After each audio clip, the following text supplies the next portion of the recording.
वे आगे बढ़े। इस बार जब उनका सामना गांवों से हुआ तो वहां अभी भी लोग थे, जिससे झाओ को राहत महसूस हुई।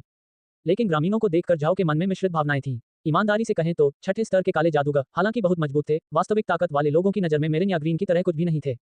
मीरिन की नजर में वे साधारण लोग चींटियों की तरह थे और वह एक देवता थी जो उन्हें मारने के लिए स्वतंत्र थी। झाओ जानता था कि यदि अंतरिक्ष का अस्तित्व नहीं होता तो वह ताकतवर लोगों की नजर में उन आम लोगों से अलग नहीं होता। वह चींटी की तरह था। वह ताकतवर बनना चाहता था, लेकिन दुर्भाग्य से उसने शून्यता का पानी पी लिया, इसलिए वह जादू या मार्शल आर्ट नहीं सीख सका।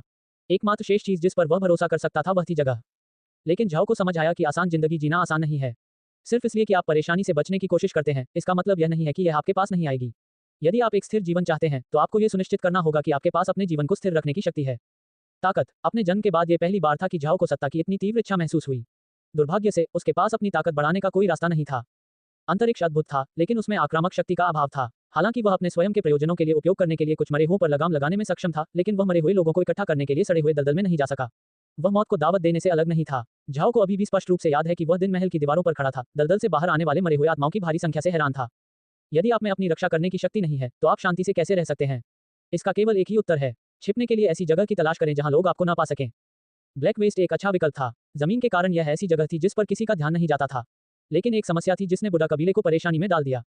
दूसरे भले ही उन पर ध्यान न दें, लेकिन वे पुराने रईस जरूर ध्यान देंगे। यदि वे चाहते थे कि लोग उन पर ध्यान न दें तो उन्हें कोई रास्ता सोचना होगा, अन्यथा वे झाओ और बुडा कबीले के लिए जीवन कठिन बना देंगे। लेकिन झाओ जो एकमात्र तरीका सोच सकता था वह था अपने स्थानिक फार्म के स्तर में थोड़ी तेजी से सुधार करना। जब तक उसके स्थान का स्तर 10 से ऊपर चला जाता है वह एक खेत खोलने में सक्षम होगा। एक बार जब वह अपने खेत में विभिन्न प्रकार के पौधे इकट्ठा कर लेता है तो वह अपने स्थान के स्तर को बढ़ा सकता है और एक खेत खोल सकता है। फिर उसे आग महाद्वीप से जानवरों को अंतरिक्ष में रखने में ज्यादा समय नहीं लगेगा। यदि ऐसा है तो एक बार जब वह कुछ आत्मिक जानवरों पर लगाम लगाएगा तो इससे उसकी शक्ति बढ़ जाएगी। वास्तव में ब्लैक वेस्ट में झाओ ने अपने स्थान के अंदर आध्यात्मिक जानवरों को इकट्ठा करने की कोशिश की थी, लेकिन सफलता नहीं मिली। ये स्पष्ट था कि यह स्थान अभी आत्मिक जानवरों को संग्रहित नहीं कर सकता। उसे खेत खुलने तक इंतजार करना होगा। स्तर। यदि आप निम्न स्तर का खेल खेलते हैं तो आपको हर जगह धमकाया जाएगा। बस तुम तब तक प्रतीक्षा करो जब तक मैं पर्याप्त ऊंचा स्तर प्राप्त न कर लूं। यही बातें सोचते सोचते उसका अधमरा शहर की ओर बढ़ रहा था। रास्ते में वे कस्बों से गुजरे, लेकिन झाओ उन कस्बों में नहीं गए क्योंकि उन्हें बस इसके बाहर एक एकांत जगह की जरूरत थी, फिर रात भर उस जगह में छुप जाना था। हालांकि हाल ही में झाओ ने ग्रीन को उन शहरों में जाने दिया ताकि वे जो जानते थे उसकी बेहतर समझ प्राप्त कर सकें।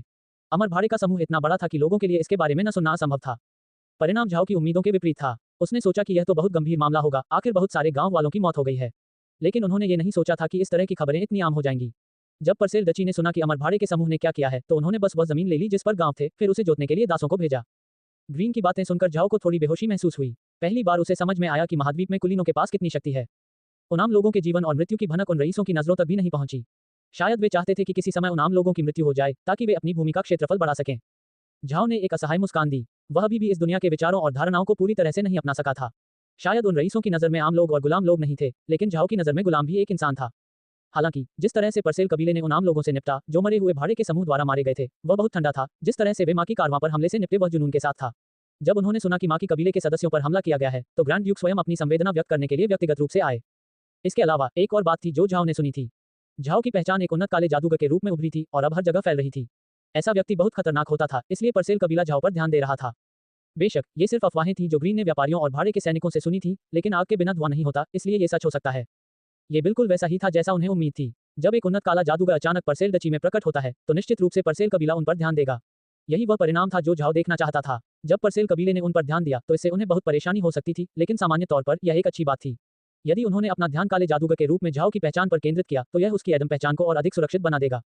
इन दिनों झाओ ने पाया था कि उनके आसपास हमेशा भाड़े के सैनिक और साहसी लोग रहते थे। उन्हें पता था कि वे वहां निगरानी के लिए आए थे। वे सड़क पर खुद को ज्यादा नहीं दिखाते थे, लेकिन रात में जब झाओ अपने मरे हुए को बाहर रहने के लिए छोड़कर अंतरिक्ष में प्रवेश करता था तो वे उन पर नजर रखते थे। झाओ को नहीं पता था कि जो लोग उनकी निगरानी कर रहे थे वे मौत से ईर्ष्या कर रहे थे। महाद्वीप में हालांकि बहुत सारे काले जादूगर थे, लेकिन नेक्रोमांसर जो मरे हुए लोगों को बुला सकते थे दुर्लभ थे। यहाँ तक कि अगर वे मरे हुए लोगों को भी बुला सकते हैं तो ये सिर्फ कंकाल या लाशें होंगी, जो मरे हुए लोगों का सबसे निचला स्तर है। और इसमें इस तथ्य का उल्लेख नहीं किया गया कि वे निश्चित रूप से कंकाल की सवारी नहीं कर सकते।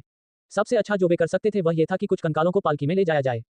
हालांकि एक नेक्रोमेंसर सबसे निचले स्तर के मरे को बुला सकता है, ये स्पष्ट रूप से उस कंकाल के मरे से बिल्कुल अलग था जिसे झाओ ने बुलाया था। गहरे हरे रंग, भयानक हड्डी के स्पर्श और इसकी यात्रा की गति ने अपनी शक्ति को इस हद तक दिखाया कि जो लोग झाओ की निगरानी कर रहे थे उन्हें डर लग रहा था। वे वास्तव में जानना चाहते थे कि झाओ को इसे मरा हुआ बनाने के लिए किस आध्यात्मिक जानवर को मारना होगा। नेक्रोमेंसर को आमतौर पर 2 प्रकारों में विभाजित किया जा सकता है। उनमें से एक सीधे स्थानिक सतह से किसी मरे को बुला सकता है, लेकिन इस प्रकार का संबंध संयोगवश होता है, जिसका अर्थ है कि यदि आप किसी कंकाल को बुलाना चाहते हैं तो आपको अचानक एक ज़ोंबी मिल सकता है। आप नहीं जानते कि आपको उस स्तर पर क्या मिलने वाला है। उदाहरण के लिए, यदि आप लड़ने के लिए किसी कंकाल को बुलाना चाहते हैं तो आप बस एक बुरे कंकाल की मूर्ति को बुला सकते हैं। इस तरह की चीज पैर न होने की बात तो दूर, वह लड़ भी नहीं सकती थी। ये खरपतवार की तरह ही निम्नतम स्तर का होता है। अन्य मरे हुओं के लिए पोषक तत्वों के अलावा कोई आक्रमण शक्ति नहीं और इसके अस्तित्व का कोई मूल्य नहीं। हालांकि नेक्रोमेंसर द्वारा मरे हुओं को बुलाना सबसे अधिक उपयोग किया जाता है। ऐसा इसलिए है क्योंकि इस प्रकार के जादू की मांग कम होती है, यहाँ तक कि एक निम्न स्तर का नेक्रोमेंसर भी कई बार इसका उपयोग कर सकता है। बेशक जादूगर जितना ऊंचे स्तर का होगा, जादू उतना ही मजबूत होगा और इसलिए वे उच्च स्तर के अंधेरे प्राणियों को भी बुलाने में सक्षम होंगे। हालांकि मरे हुए लोगों को बुलाने की इस पद्धति में एक बहुत ही घातक दोष था, समय। यदि आप एक्टोपिक सतह से मरे हुए को बुलाते हैं तो एक समय सीमा होगी जिसमें उसकी उपस्थिति आग महाद्वीप पर रह सकती है। ये समय सीमा नेक्रोमेंसर के स्तर और बुलाए गए अंधेरे प्राणी के स्तर पर निर्भर करती थी। सैद्धांतिक रूप से पर्याप्त मजबूत जादू के साथ आप एक उच्च स्तरीय मरे को बुलाने और उसे आग महाद्वीप पर लंबे समय तक रखने में सक्षम होंगे, लेकिन अधिकांश समय सीमाएं कम थीं। एक अपवाद था, यदि आप एक शक्तिशाली अंधेरे प्राणी को बुलाते हैं जब तक कि आप कुछ जीवन शक्ति का भुगतान करने को तैयार हैं, तो आप उस प्राणी को लंबे समय तक आग महाद्वीप पर रख सकते हैं। लेकिन आमतौर पर नेक्रोमेंसर एक्टोपिक सतह से उच्च स्तरीय मरे को बुलाने के लिए ऐसी विधि का उपयोग नहीं करना चाहते थे। ऐसा इसलिए था क्योंकि प्राणी का स्तर जितना ऊंचा होता था उतनी ही अधिक जीवन शक्ति की आवश्यकता होती थी। यदि आप चाहते थे कि यह लंबे समय तक आग महाद्वीप पर बना रहे तो आप बस लापरवाह हो रहे थे। नेक्रोमेंसर जिस दूसरी विधि का उपयोग कर सकते थे वह वही विधि थी जिसका उपयोग इम्मोर्टल भाड़े के समूह ने किया था, जिससे आप अपना मरे हुए व्यक्ति का निर्माण कर सकते थे। जब तक जादूगर व्यक्ति या आत्मिक जानवर को मारता है तब तक वह उसे मरे हुए में बदल सकता है। हालांकि ये वास्तव में उपयुक्त नहीं था क्योंकि किसी भी चीज को मरे हुए में बदलने से उसका स्तर बहुत कम हो जाएगा। ठीक इसी वजह से जो लोग झाओ पर नजर रख रहे थे वे हैरान रह गए। यदि उस मरे हुए को स्थानिक सतह से बुलाया गया था तो उसे अब तक वापस चला जाना चाहिए था। एलियन की युद्ध क्षमता को देखकर ही वे अंदाजा लगा सकते थे कि इसमें बहुत ताकत है। तो यदि इस मरे को कृत्रिम रूप से बनाया गया था तो मारे जाने से पहले इसका स्तर कितना ऊंचा था? वे सभी भ्रमित थे। एक जादूगर सामान्य परिस्थितियों में केवल निम्न स्तर के मरे ही पैदा कर सकता है। यदि वे उन्नत को मरे नहीं बनाना चाहते तो उन्हें अपनी जीवन शक्ति की कीमत चुकानी होगी। यदि वह काला जादूगर इतना उन्नत हरा मुर्दा बनाने में सक्षम था तो वह अभी भी जीवित क्यों था? आग महाद्वीप बड़ा था, लेकिन ऐसे कई स्थान नहीं थे जो मरे नहीं पैदा कर सकें। वास्तव में पूरे महाद्वीप में केवल 2 कुख्यात भयंकर स्थान थे जो अपने स्वयं के मरे हुए जीवों को उत्पन्न कर सकते थे, कैरियन स्वैम्प और डीप मैजिक। ये स्थान 5 निश्चित क्षेत्रों में से 2 थे। पिछली शताब्दी में उन 2 स्थानों से कोई भी जीवित बाहर नहीं निकला है और पिछले 1000 वर्षों में जो लोग जीवित बाहर निकले वे अगले 5 वर्षों के भीतर मर गए। इस कारण से कैरियन स्वैम्प और डीप मैजिक सीमा से बाहर हो गए। कोई भी साहसी वहां नहीं गया क्योंकि कोई भी मरना नहीं चाहता था। यही कारण था कि झाओ ने खुलेआम अपने मरे हुए को बाहर छोड़ दिया। वह मोंटेनेग्रो किले में दिखाई दिया था और कोई इसे कैरियन दलदल के साथ जोड़ सकता है। इसलिए झाओ को दलदल में जाने के लिए पागल काले जादूगर के रूप में जाना जाएगा जो उसे एडम की पहचान से नहीं जोड़ेगा। अगले दिन झाओ की आगे बढ़ने की गति बहुत तेज नहीं थी। ये भी कहा जा सकता है कि वह धीमा था, लेकिन झाओ ने जानबूझकर ऐसा किया। यदि वे माँ के कंपनी के साथ सहयोग चाहते हैं तो उन्हें निश्चित रूप से किसी ऐसे व्यक्ति के साथ काम करना होगा जिस पर वे भरोसा कर सकें और सबसे उपयुक्त व्यक्ति लौरा थी। हालांकि वह अभी तक मोंटेनेग्रो किले से वापस नहीं आई थी, इसलिए झाओ उससे पहले कासा शहर पहुंच जाएगा। लेकिन ये कोई बड़ी बात नहीं थी। उन्होंने इसकी चिंता नहीं की और धीरे धीरे आगे बढ़ते गए। जब वे धीरे धीरे आगे बढ़ रहे थे, ग्रीन पहले ही कासा शहर से आगे निकल चुके थे। अभी वह व्यक्ति जो ग्रीन का पूरा शरीर कवच पहने हुए मरे हुए के सिर पर सवार था, गुलामों में से एक था। ग्रीन एक छोटी सी संपत्ति खरीदने और कुछ तैयारी कार्य करने के लिए कासा शहर गया था। सभी की निगाहें झाओ पर केंद्रित होने के बाद जब ग्रीन ने ये काम किया तो इसने किसी का ध्यान आकर्षित नहीं किया। बेशक ग्रीन के बिना भी झाओ खोया नहीं था क्योंकि उसके लिए एक नक्शा तैयार किया गया था जिसमें इलाके और अन्य सड़कें शामिल थीं। इस दुनिया के बारे में उसकी समझ बहुत कम थी, लेकिन वह अपने घर के आसपास के बारे में और अधिक जानना चाहता था। हालांकि अभी उन्हें अपनी सुरक्षा की कमी पर ध्यान देना था। ग्रीन के यहाँ नहीं होने से झाओ को अधिक सावधान रहना पड़ा। उसे डर था कि कोई उन पर हमला करने के लिए प्रलोभित होगा, क्योंकि अब उनके पास लड़ने के लिए केवल मिरिन था, इसलिए उनकी लड़ने की ताकत लगभग आधी हो गई थी। लेकिन वास्तव में झाओ बहुत ज्यादा सोच रहा था। एक काले जादूगर के रूप में उसकी पहचान के कारण किसी को उस पर संदेह करने की हिम्मत नहीं होती थी। कोई भी उसे छेड़ने की कोशिश भी नहीं करता था, खासकर जब उन्होंने उस मरे हुए को देखा हो। ये केवल कहा जा सकता है कि झाओ ने सामान्य भाड़े के सैनिकों और साहसी लोगों के खिलाफ काले जादूगरों की प्रतिरोधक क्षमता को कम करके आंका। वे एक काले जादूगर के बजाय एक शक्तिशाली योद्धा को अपमानित करना पसंद करेंगे। यदि आपने किसी योद्धा को नाराज किया तो वह आपको मार डालेगा, लेकिन यदि आपने किसी काले जादूगर को नाराज किया है तो सबसे अधिक संभावना है कि आपको मौत तक यातना दी जाएगी, फिर आप एक मरे हुए व्यक्ति बन जाएंगे जो उनके लिए हमेशा लड़ेगा। साहसी और भाड़े के सैनिक मौत से नहीं डरते थे, लेकिन मरे नहीं बनने के बजाय वे अपने शरीर को आत्मिक जानवरों द्वारा खाया जाना पसंद करते थे। इस कारण से वे किसी काले जादूगर को अपमानित करने का जोखिम नहीं उठाना चाहते थे, विशेष रूप से वह जादूगर जो इतनी ताकत से किसी चीज को बुला सकता था। हालांकि झाओ बहुत तेजी से आगे नहीं बढ़ रहा था, फिर भी उसने पूरे परसेल का ध्यान आकर्षित किया। चाहे उन्हें सड़क पर एक कारवां या एक साधारण पैदल यात्री का सामना करना पड़ा, उन्होंने बहुत अधिक ध्यान आकर्षित किया, भले ही अमर भाड़े के समूह के साथ उनकी लड़ाई के बारे में अफवाहों के अलावा कोई अन्य कारण न हो। इम्मोर्टल भाड़े के सैनिकों का समूह बहुत प्रसिद्ध था, इस हद तक कि कोई भी उनके अस्तित्व को ठेस पहुंचाने की हिम्मत नहीं करता था। और अब उन्होंने सुना था कि झाओ अमर भाड़े के समूह के खिलाफ युद्ध करने गया था, फिर भी उनके द्वारा मारा नहीं गया। इसने बहुत से लोगों का ध्यान आकर्षित किया। किसी ने नहीं सोचा था कि झाओ ने वास्तव में पूरे समूह पर कब्जा कर लिया है। उनकी राय में अमर भाड़े के समूह को हराना असंभव था। वे अनेक युद्धों से कई बार सुरक्षित बाहर आए थे, यहाँ तक कि जब वे शिन्या कबीले के खिलाफ लड़े और लगभग नष्ट हो गए, तब भी वे शक्ति में शायद ही किसी नुकसान के साथ इससे बाहर आए। इसलिए भले ही झाओ युद्ध में मजबूत था, किसी को विश्वास नहीं था कि वह मरे हुए भाड़े के समूह की ताकत को पकड़ सकता है। अब हर कोई झाओ पर ध्यान दे रहा था कि इम्मोर्टल भाड़े का समूह कब जवाबी कार्रवाई करेगा। लेकिन सभी को काफी निराशा हुई। झाओ शांति से अपने रास्ते पर जा रहा था, अमर भाड़े के समूह अनुपस्थित दिख रहे थे। झाओ को किसी भी परेशानी का सामना नहीं करना पड़ा, जो कि इम्मोर्टल भाड़े के समूह की शैली से बहुत अलग था। इसलिए परसेल रियासत में सभी की नजरों के नीचे झाओ बिना किसी हड़बड़ी के इत्मीनान से कासा शहर की ओर जा रहा था, लगभग परिदृश्य का हिस्सा बन गया। वे सभी भ्रमित थे, लेकिन अपने लक्ष्यों को प्राप्त करने के लिए झाओ को सभी की निगाहें उस पर रखनी थी और किसी को भी बुडा कबीले पर ध्यान नहीं देना था। साथ ही वह नहीं चाहता था कि कोई इस बात पर ध्यान दे कि कासा शहर के बाहर एक छोटे से पहाड़ पर एक छोटी सी जागीर में 100 सोने के सिक्कों का आदान प्रदान हो रहा था।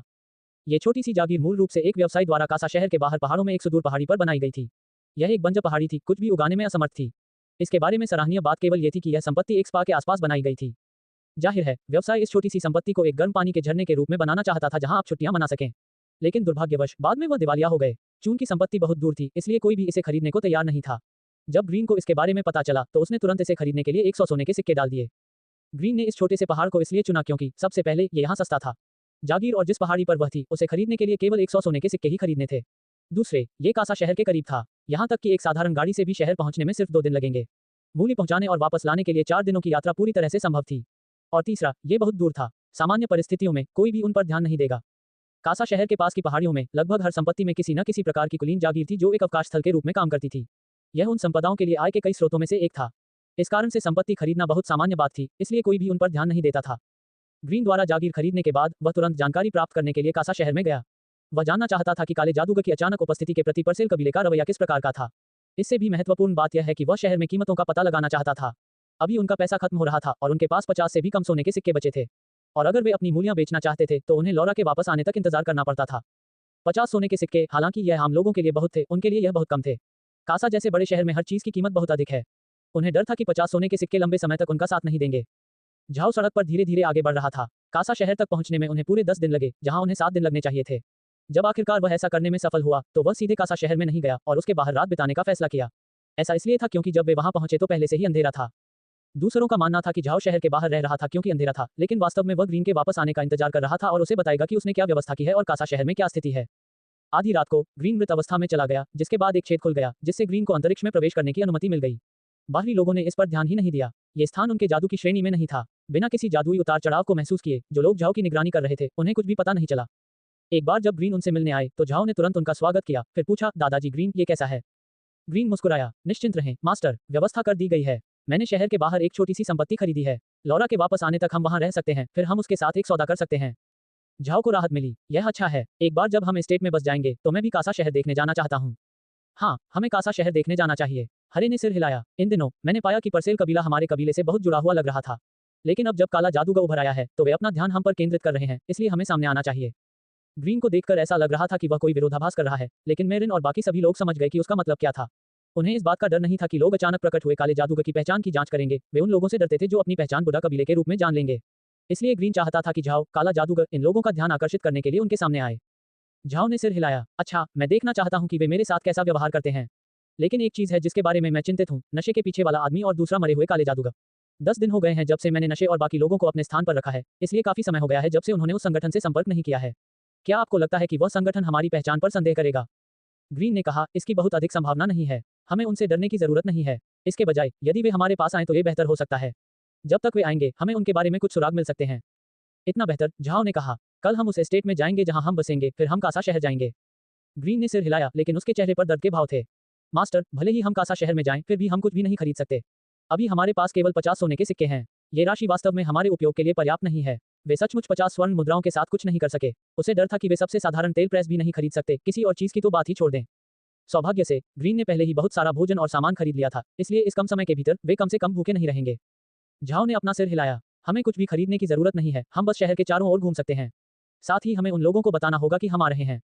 ग्रीन हंसे। ठीक है, जब हम शहर पहुंचेंगे तो मैं देखना चाहता हूं कि जब वे लोग हमारी तरफ देखेंगे तो उनकी क्या प्रतिक्रिया होगी। झाओ मुस्कुराया, लेकिन उसने कुछ नहीं कहा। वह जानता था कि हाल ही में जब बुडा कबीला लगभग नष्ट हो गया था तो ग्रीन को फंसा हुआ महसूस हुआ था। एडम की जान बचाने के लिए उसे उन बड़े रईसों के सामने झुकना पड़ा, जो स्पष्ट रूप से ग्रीन के चरित्र के अनुरूप नहीं था। फिर वह ब्लैक वेस्ट में दैनिक जीवन के दबाव से अभिभूत हो गया। लेकिन अब वैसा नहीं था। हालांकि उनकी एक और पहचान थी, अब जब वे दुनिया में जा सकते थे और कार्रवाई कर सकते थे तो इसने ग्रीन में एक नई भावना को जन्म दिया। अपनी वर्तमान स्थिति के साथ वे इस बात से प्रभावित नहीं थे कि लोगों ने उनका स्वागत किया या नहीं। कम से कम इस क्षमता में वे अब बाहर घूम सकते थे और उन पुराने रईसों से नहीं डर सकते थे जो उनके खिलाफ थे। एक व्यक्ति जिसने कभी रोशनी नहीं देखी थी, लेकिन फिर एक दिन आखिरकार वह रोशनी देख सका। इस एहसास को शब्दों में बयां करने की कोशिश करना बेकार था। बेशक ग्रीन को पता था कि भले ही उनकी असली पहचान बुडा कबीला थी, लेकिन वह ये भी जानता था कि उन्हें प्रदर्शन करना होगा। आखिरकार संदेह न हो, इसके लिए कभी कभी आपको एक अच्छा कवर बनाने के लिए हाई प्रोफाइल अभिनय करना पड़ता है। हाई प्रोफाइल अभिनय करते हुए ग्रीन स्वाभाविक रूप से इसके लिए उत्सुक थे।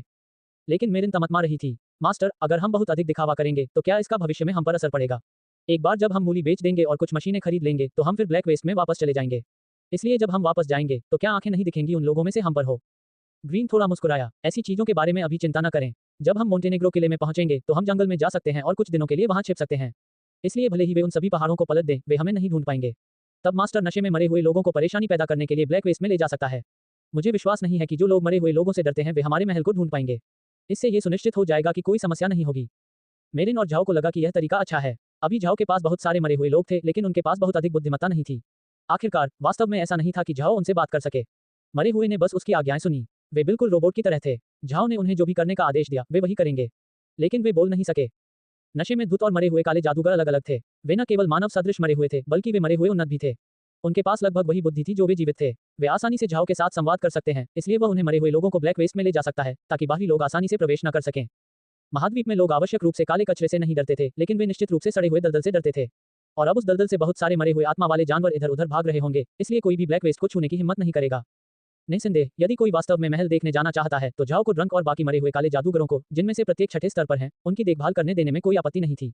उनकी ताकत 1000 से अधिक मरे हुए लोगों के साथ पर्याप्त से अधिक थी। झाओ नंगे पैर खड़ा होकर चारों ओर हरे भरे पहाड़ों को देख रहा था। उसका हृदय मुस्कुराहट से फूटने से बच नहीं सका। जब उसने पहली बार सुना कि ग्रीन ने केवल 100 सोने के सिक्कों के लिए एक छोटा सा पहाड़ और एक जागीर खरीदी है तो उसे लगा कि यह अजीब है। ये बहुत सस्ता था, है ना? लेकिन जब वह पहाड़ पर पहुंचा तो उसे समझ आया कि यह इतना सस्ता क्यों है। सचमुच ये सस्ता होना चाहिए था। छोटे से पहाड़ में पत्थर के अलावा कोई विशेषता नहीं थी। जिधर भी देखो तुम्हें नीले पत्थर दिखाई दे रहे थे, जिनकी दरारों के बीच घास फूस उगे हुए थे। यह कोई बड़ी संपत्ति नहीं थी। पूरा पहाड़ एक ऐसे आदमी का आभास दे रहा था जिसने इतनी छोटी टोपी पहनी हुई थी कि उसमें उसकी खोपड़ी का आधा हिस्सा दिखाई दे रहा था, जिसमें केवल कुछ ही बाल थे। ये बेहद अजीब लग रहा था। ग्रीन, जो झाओ के पास खड़ा था, ने स्वाभाविक रूप से झाओ का चेहरा देखा और वह मदद नहीं कर सका, लेकिन शर्मिंदा महसूस कर रहा था। वह पहले से ही जानता था कि यह पर्वत भयानक है, लेकिन ऐसा कोई रास्ता नहीं था कि वे कासा शहर के करीब कोई जमीन ऊंची कीमत पर खरीद सकें। उनके पास जो धन था उसमें यही पर्वत उनके लिए उपयुक्त था। ग्रीन को पता था कि झाओ संतुष्ट नहीं है, इसलिए उसने तुरंत कहा, मास्टर, ये पहाड़ ज्यादा बड़ा नहीं लग सकता है, लेकिन इसमें गर्म पानी के झरने के साथ एक छोटी सी जागीर है। झाओ ने देखा कि ग्रीन को डर था कि उसे पहाड़ और जागीर पसंद नहीं आएगी, इसलिए उसने कहा, ये कुछ खास नहीं है, लेकिन यह अभी भी एक अच्छी जगह है। हरे ने सिर हिलाया। सच कहूं तो जब उन्होंने ये जगह खरीदी तो उन्होंने वास्तव में इसके बारे में ज्यादा नहीं सोचा, सिवाय इसके कि यह सस्ती थी और कासा शहर से बहुत दूर नहीं थी। अगर झाओ को लगता है कि यह ठीक है तो उसे इसकी चिंता नहीं होगी। मीरिन और मेघ भी झाओ के पास खड़े थे और हालांकि उन्होंने इसका उल्लेख नहीं किया, लेकिन जब उन्होंने पहाड़ को देखा तो वे दोनों उससे असंतुष्ट थे। झाओ ने परवाह नहीं की और इसके बजाय मरे हुए शरीर के कमरे में वापस चला गया, फिर उसे पहाड़ी पर चलने का निर्देश दिया। वह वास्तव में संपत्ति के अंदर देखना चाहता था। वहां लगभग 5 मीटर चौड़ी एक पत्थर की सड़क थी जो पहाड़ी के नीचे से ऊपर तक जाती थी। सड़क स्पष्ट रूप से पत्थर के ब्लॉकों से नहीं, बल्कि इस छोटे से पहाड़ पर पाए जाने वाले प्राकृतिक पत्थरों से बनाई गई थी। फिर भी जब झाओ ने सड़क की ओर देखा तो उसे लगा कि यह अजीब है। अपने पिछले जीवन में हालांकि वह कभी भी पहाड़ पर नहीं रहा था, वह इस तथ्य पर बहुत स्पष्ट था कि पहाड़ पर गाड़ियां ले जाने वाली सड़कें आमतौर पर घुमावदार सड़कें होंगी। तथाकथित घुमावदार सड़क धीरे धीरे ऊपर की ओर चक्कर लगाते हुए पहाड़ पर चढ़ जाएगी। हालांकि इससे सड़क लंबी हो जाएगी, लेकिन इससे एक ढलान बन गई जो वाहनों को पहाड़ पर चढ़ने की अनुमति देने के लिए अनुकूल थी। लेकिन झाओ जिस सड़क पर था वह सीधे पहाड़ी की चोटी तक जाती थी।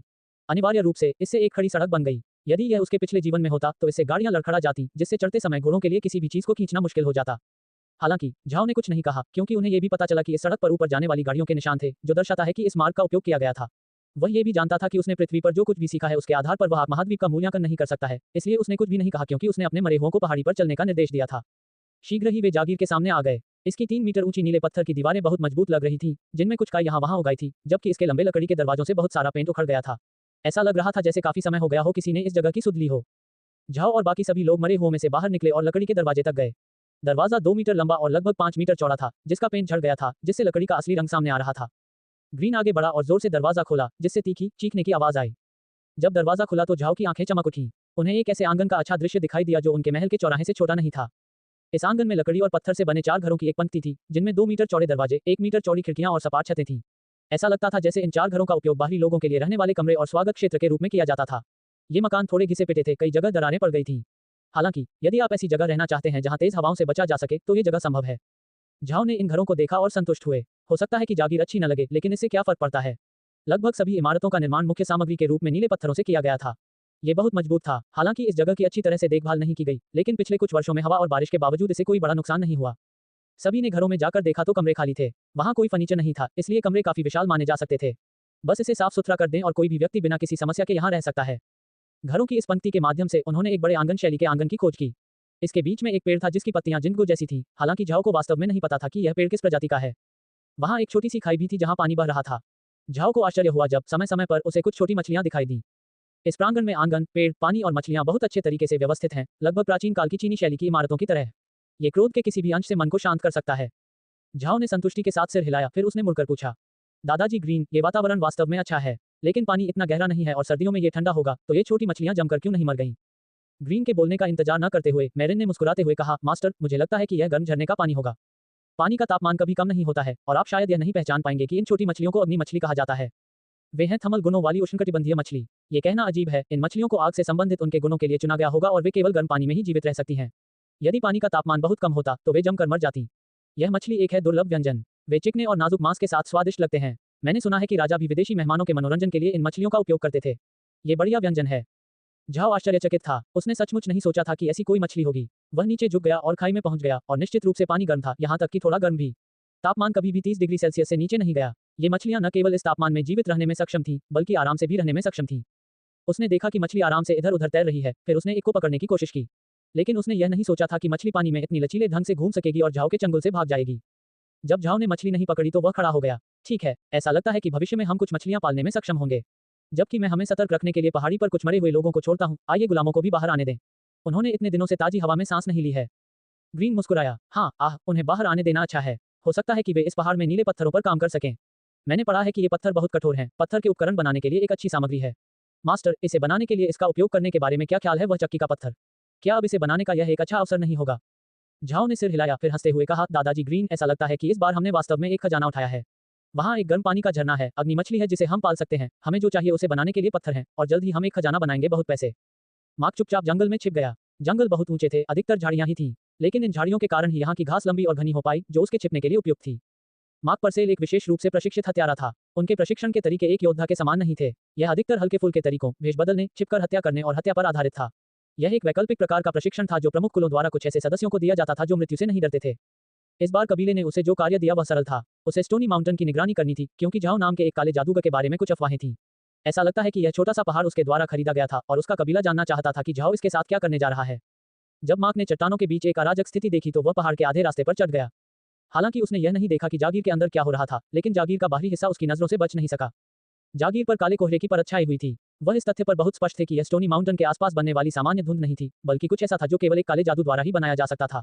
अंधेरे के अलावा वह कई मरे हुए लोगों को पहाड़ के चारों ओर घूमते हुए देख सकता था। उनका आकार बड़ा, रंग गहरा हरा और लाल आग से चमकती आंखें। हालांकि मार्क एक उच्च प्रशिक्षित हत्यारा था, फिर भी उसका दिल डरा हुआ था। इन्हीं मरे हुओं के कारण मार्क की जागीर के करीब जाने की हिम्मत नहीं हुई। वह चोरी और हत्या में बहुत अच्छा था, लेकिन वह इन मरे हुओं से डरता था क्योंकि वे उसे देखे बिना भी उसका स्थान निर्धारित कर सकते थे। महाद्वीप में हर कोई जानता था कि मरे हुए लोग ताज़ा मांस चाहते थे। इससे कोई फर्क नहीं पड़ता कि आपने खुद को छिपाने की कितनी कोशिश की, जब तक आप एक जीवित प्राणी थे, आप मरे हुए लोगों को मूर्ख नहीं बना सकते। मार्क जानना चाहता था कि वे लोग इस पहाड़ पर क्या कर रहे हैं, लेकिन दुर्भाग्य से वह कुछ भी नहीं देख सका और केवल वहीं लेटकर इंतजार कर सका। चूंकि झाओ काले जादू का उपयोग नहीं कर सकता था, उसने निश्चित रूप से वह काला कोहरा नहीं बनाया। वह जादू नशे में धुत ने किया था। ये लोगों को यह सुनिश्चित करने के लिए एक अतिरिक्त प्रभाव था कि झाओ एक काला जादूगर था। अभी जिसे झाओ ने अंततः ब्लू स्टोन हिल्स एस्टेट नाम दिया, वह बहुत व्यस्त था। दास अब खाली जगह से मुक्त होकर जागीर की सफाई करने, फर्नीचर लगाने और विभिन्न प्रकार के उपकरण बनाने में व्यस्त थे। ये स्थान आयरन माउंटेन जैसा नहीं था, जहां बमुश्किल कोई पेड़ था और ऐसे पत्थर ढूंढना मुश्किल था जिन्हें वे निकाल सकें। चूंकि उस पहाड़ को बौनों ने पहले ही खोखला कर दिया था, अगर वे बेतरतीब ढंग से खनन करते तो वह ढह सकता था। स्टोनी माउंटेन अलग था। पहाड़ नीले पत्थरों से भरा हुआ था जिनका वे उपयोग कर सकते थे, साथ ही उनके आसपास के अन्य पहाड़ों में जंगल थे। यदि ये किसी अन्य व्यक्ति का निजी डोमेन नहीं था, तो वे उन पेड़ों को काटने के लिए स्वतंत्र थे। तो अब वे इस वजह से निश्चिंत हो सकते थे और उनके पास उपकरण बनाने के लिए बहुत सारी सामग्री थी। हालांकि झाओ ने तुरंत किसी को पेड़ों को काटने के लिए पहाड़ों के आसपास जाने के लिए नहीं भेजा। किसी भी स्थिति में ऐसा नहीं था कि वे पेड़ भाग सकते थे। अब उसने बस अपने मरे हुओं से पत्थर इकट्ठे करवाए और फिर उन्हें जागीर में वापस भेज दिया, जिससे एन और दासों को उनका उपयोग करने की अनुमति मिल गई।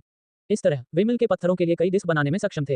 हालांकि झाओ ने सोचा कि यह पर्याप्त नहीं था। उनके पास बहुत सारा मक्का था और केवल कुछ डिस्कें अधिक नहीं थीं। साथ ही उन्हें विभिन्न प्रकार के उपकरण भी बनाने पड़ते थे। जहां तक बाहरी लोगों की बात है, झाओ को पता था कि जब वे स्टोनी माउंटेन पर पहुंचेंगे तो वहां लोग उन पर नजर रखेंगे, लेकिन उन्हें इसकी परवाह नहीं थी। वह पहले ही इसका आदी हो चुका था। मेरिन ने जागीर को अंधेरे की चादर से ढकने का सुझाव दिया था। मत भूलिए, झाओ की पहचान एक काले जादूगर के रूप में की गई थी, जो आमतौर पर गुप्त और रहस्यमय थे। संपत्ति इतनी बड़ी नहीं थी। 100 लोगों को इसकी सफाई करने में केवल आधा दिन लगा। एक बार जब उनका काम पूरा हो गया तो झाओ ने जागीर में अपने लिए एक कमरा चुना। मूल मालिक हेनरी को बहुत बुद्धिमान माना जा सकता है। उन्होंने जागीर इसलिए बनवाई थी ताकि गर्म पानी कमरों में बह सके और स्पा पूल बन सके। शयन कक्ष में एक था जिसे झाओ ने चुना था। स्टोनी माउंटेन में पानी का एकमात्र स्रोत गर्म झरनों से आता था। जब मालिक ने जागीर बनाई तो उसने इसकी योजना बनाने में समय लगाया। पानी को विभाजित किया जाएगा ताकि वे इसे कई अलग अलग तरीकों से उपयोग कर सकें। एक नहाने के लिए, दूसरा पीने के लिए और आखिरी मछली के लिए।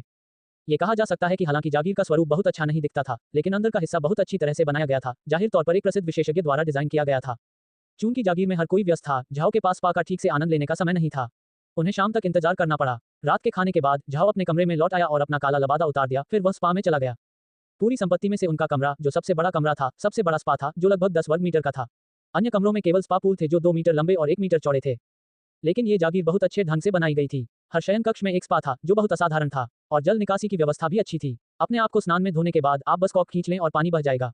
यह न केवल सुविधाजनक था बल्कि स्वास्थ्यकर भी था। झाओ अपने स्पा में बैठा था और ये देखकर आह भर रहा था कि वह कितना सहज है। उसे नहाए हुए न जाने कितना समय हो गया। ब्लैक वेस्ट में सीमित परिस्थितियों के कारण वह केवल अपने शरीर को पोंछकर ही खुद को साफ कर सकता था। आराम से नहाने का कोई रास्ता नहीं था, लेकिन अब आखिरकार उसे मौका मिल गया। अपनी उंगलियों को धीरे से घुमाते हुए झाओ ने धीरे से कहा, एक लंबे दिन के बाद गर्म पानी के झरने में स्नान करना अच्छा लगता है। मुझे आश्चर्य है कि अगर मैं इस पानी को अंतरिक्ष में रख दूं तो क्या होगा। मुझे इसकी गुणवत्ता पर एक नजर डालनी चाहिए। पानी। उसके हाथ ने हरकत की और उसके बगल में एक अंतरिक्ष छिद्र दिखाई दिया। फिर गर्म पानी के झरने का प्रवाह छेद में बहने लगा, जो फिर बंद हो गया।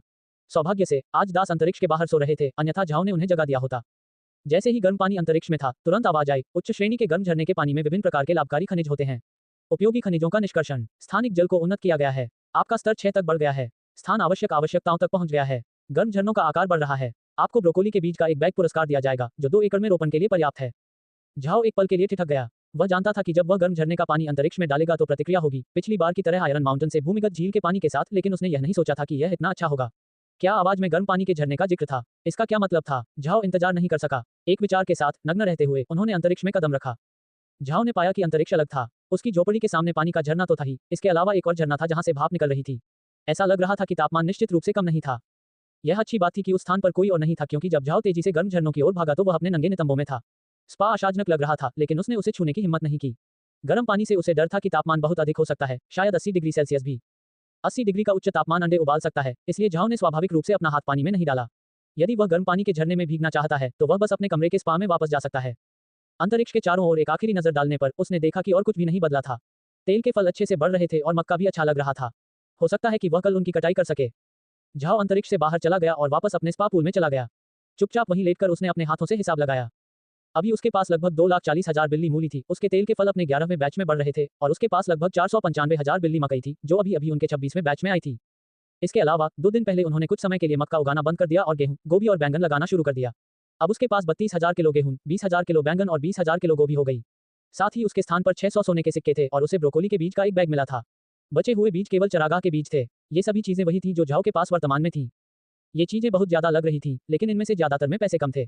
सबसे अधिक उपज देने वाली फसलें मकई और तेल वाले फल थे, लेकिन कोई भी मकई खरीदना नहीं चाहता था और तेल वाले फलों की कीमत बहुत अधिक नहीं थी। बैंगन और पत्ता गोभी झाओ द्वारा लगाए गए थे ताकि वह कई अलग अलग व्यंजन बना सके, लेकिन उसे डर था कि महाद्वीप पर कोई भी उन्हें नहीं खरीदेगा, यानी पैसे नहीं होंगे। उसके पास केवल मूलियां ही अच्छी कीमत वाली थीं। अभी उसके स्थान पर केवल 600 सोने के सिक्के थे, लेकिन वह बुड्ढा कबीले के भविष्य के विकास के लिए पर्याप्त नहीं थे, इसलिए वह केवल इन मूल्यों पर भरोसा कर सकता था। जहां तक मक्के की बात है, झाओ कल अपना सारा मक्के की कटाई करने के लिए तैयार था, फिर शायद वह कुछ ब्रोकोली लगा सकता था। हालांकि उसके पास ब्रोकोली के बीज की मात्रा केवल 2 एकड़ के लिए पर्याप्त थी। शायद वह अन्य 2 एकड़ जमीन का उपयोग गेहूं उगाने के लिए कर सकता था, क्योंकि उसके खलिहान में गेहूं के बीज थे। अभी उसके हाथ में जिस प्रकार के बीज थे वे बहुत कम थे। जब वह सड़क पर था, झाओ ने अन्य पौधों के बीज एकत्र नहीं किए, क्योंकि लोग उसे घूर रहे थे। यदि उसने कोई बीज एकत्र किया तो इससे लोग उसे अजीब नजरों से देखेंगे, इसलिए झाओ ने मूर्खता नहीं की। इसके अलावा झाओ ने सोचा था, भले ही वह बीज एकत्र कर ले, लेकिन वह अकेले पर्याप्त प्राप्त नहीं कर पाएगा। भले ही वह अधिक शक्तिशाली हो, फिर भी वह वास्तव में कितने बीज एकत्र कर सका। ये बहुत अलाभकारी था। इसके बजाय पैसे कमाने और कुछ तैयारी करने के बाद वह भाड़े के सैनिकों और साहसी लोगों के लिए एक कार्य रख सकता है। इस दुनिया में जब तक आपके पास पैसा है, आप भाड़े के सैनिकों और साहसी लोगों से आपके अनुरोध पर कोई भी कार्य करा सकते थे। भले ही आपने एक्सू साम्राज्य के राजा की हत्या करने के लिए कहा हो, यदि आप इसे वहन कर सके तो ऐसे लोग भी होंगे जो इसकी देखभाल करेंगे।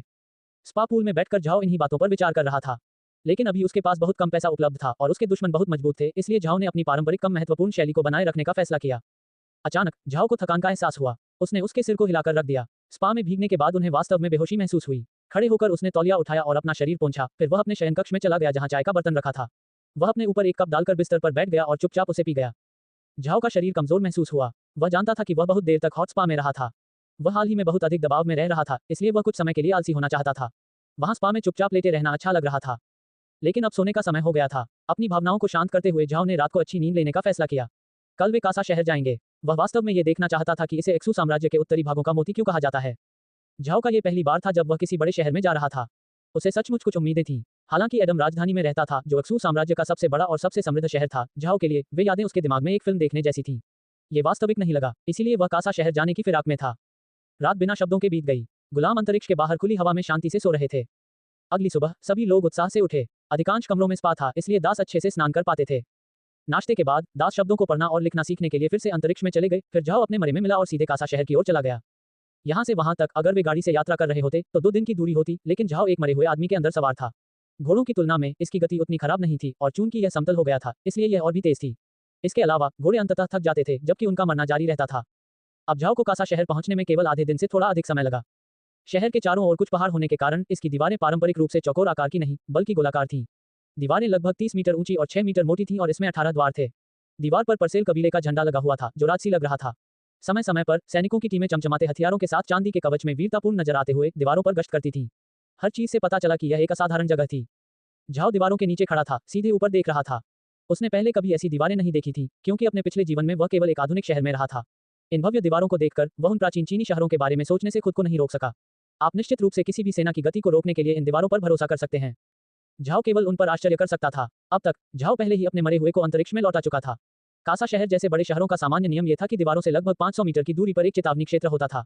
यदि आप दुर्भावनापूर्ण व्यक्ति नहीं थे तो बेहतर होगा कि आप अपना संबंध दूर रख दें, अन्यथा शहर के रक्षक आपको दुर्भावनापूर्ण मानेंगे और फिर आप पर हमला करेंगे। झाओ को यह नहीं पता था, लेकिन ग्रीन को पता था। कासा शहर से लगभग 5 मीटर की दूरी पर उसने झाओ को अपने मरे हुओं को दूर कर दिया। हालांकि वे चाहते थे कि लोगों का ध्यान उनकी ओर हो, लेकिन इसका मतलब यह नहीं था कि वे परेशानी खड़ी करना चाहते थे। जब तक उनका रुतबा ऊंचा बना रहा, परेशानी खड़ी करने की कोई जरूरत नहीं थी। और यदि वे लड़ते हैं तो इससे उनकी पोल खुल सकती है। ग्रीन को समझ नहीं आया कि झाओ क्यों रुक गया था और शहर की दीवारों को घूर रहा था। इस तरह की हरकत से आसानी से संदेह पैदा हो सकता है। यदि उन रक्षकों ने यह नहीं देखा होता कि वह एक जादूगर है, तो ग्रीन को डर था कि उनसे पहले ही पूछताछ की जा चुकी होती। सौभाग्य से झाओ ने केवल एक पल के लिए देखा, फिर ठीक हो गया। वह शहर की ओर चला, उसके पीछे ग्रीन और मेघ भी थे। मीरिन उनके साथ नहीं गए क्योंकि झाओ नहीं चाहते थे कि लोगों को उनकी शक्ति का पूरा पता चले। झाओ ने हाथ हिलाया और गेट की ओर चल दिया। गेट के सामने 2 बड़े बक्से थे, जिन पर एक शब्द लिखा था, टैक्स। ऐसा प्रतीत होता है कि यह कर एकत्र करने के लिए बनाए गए बक्से हैं।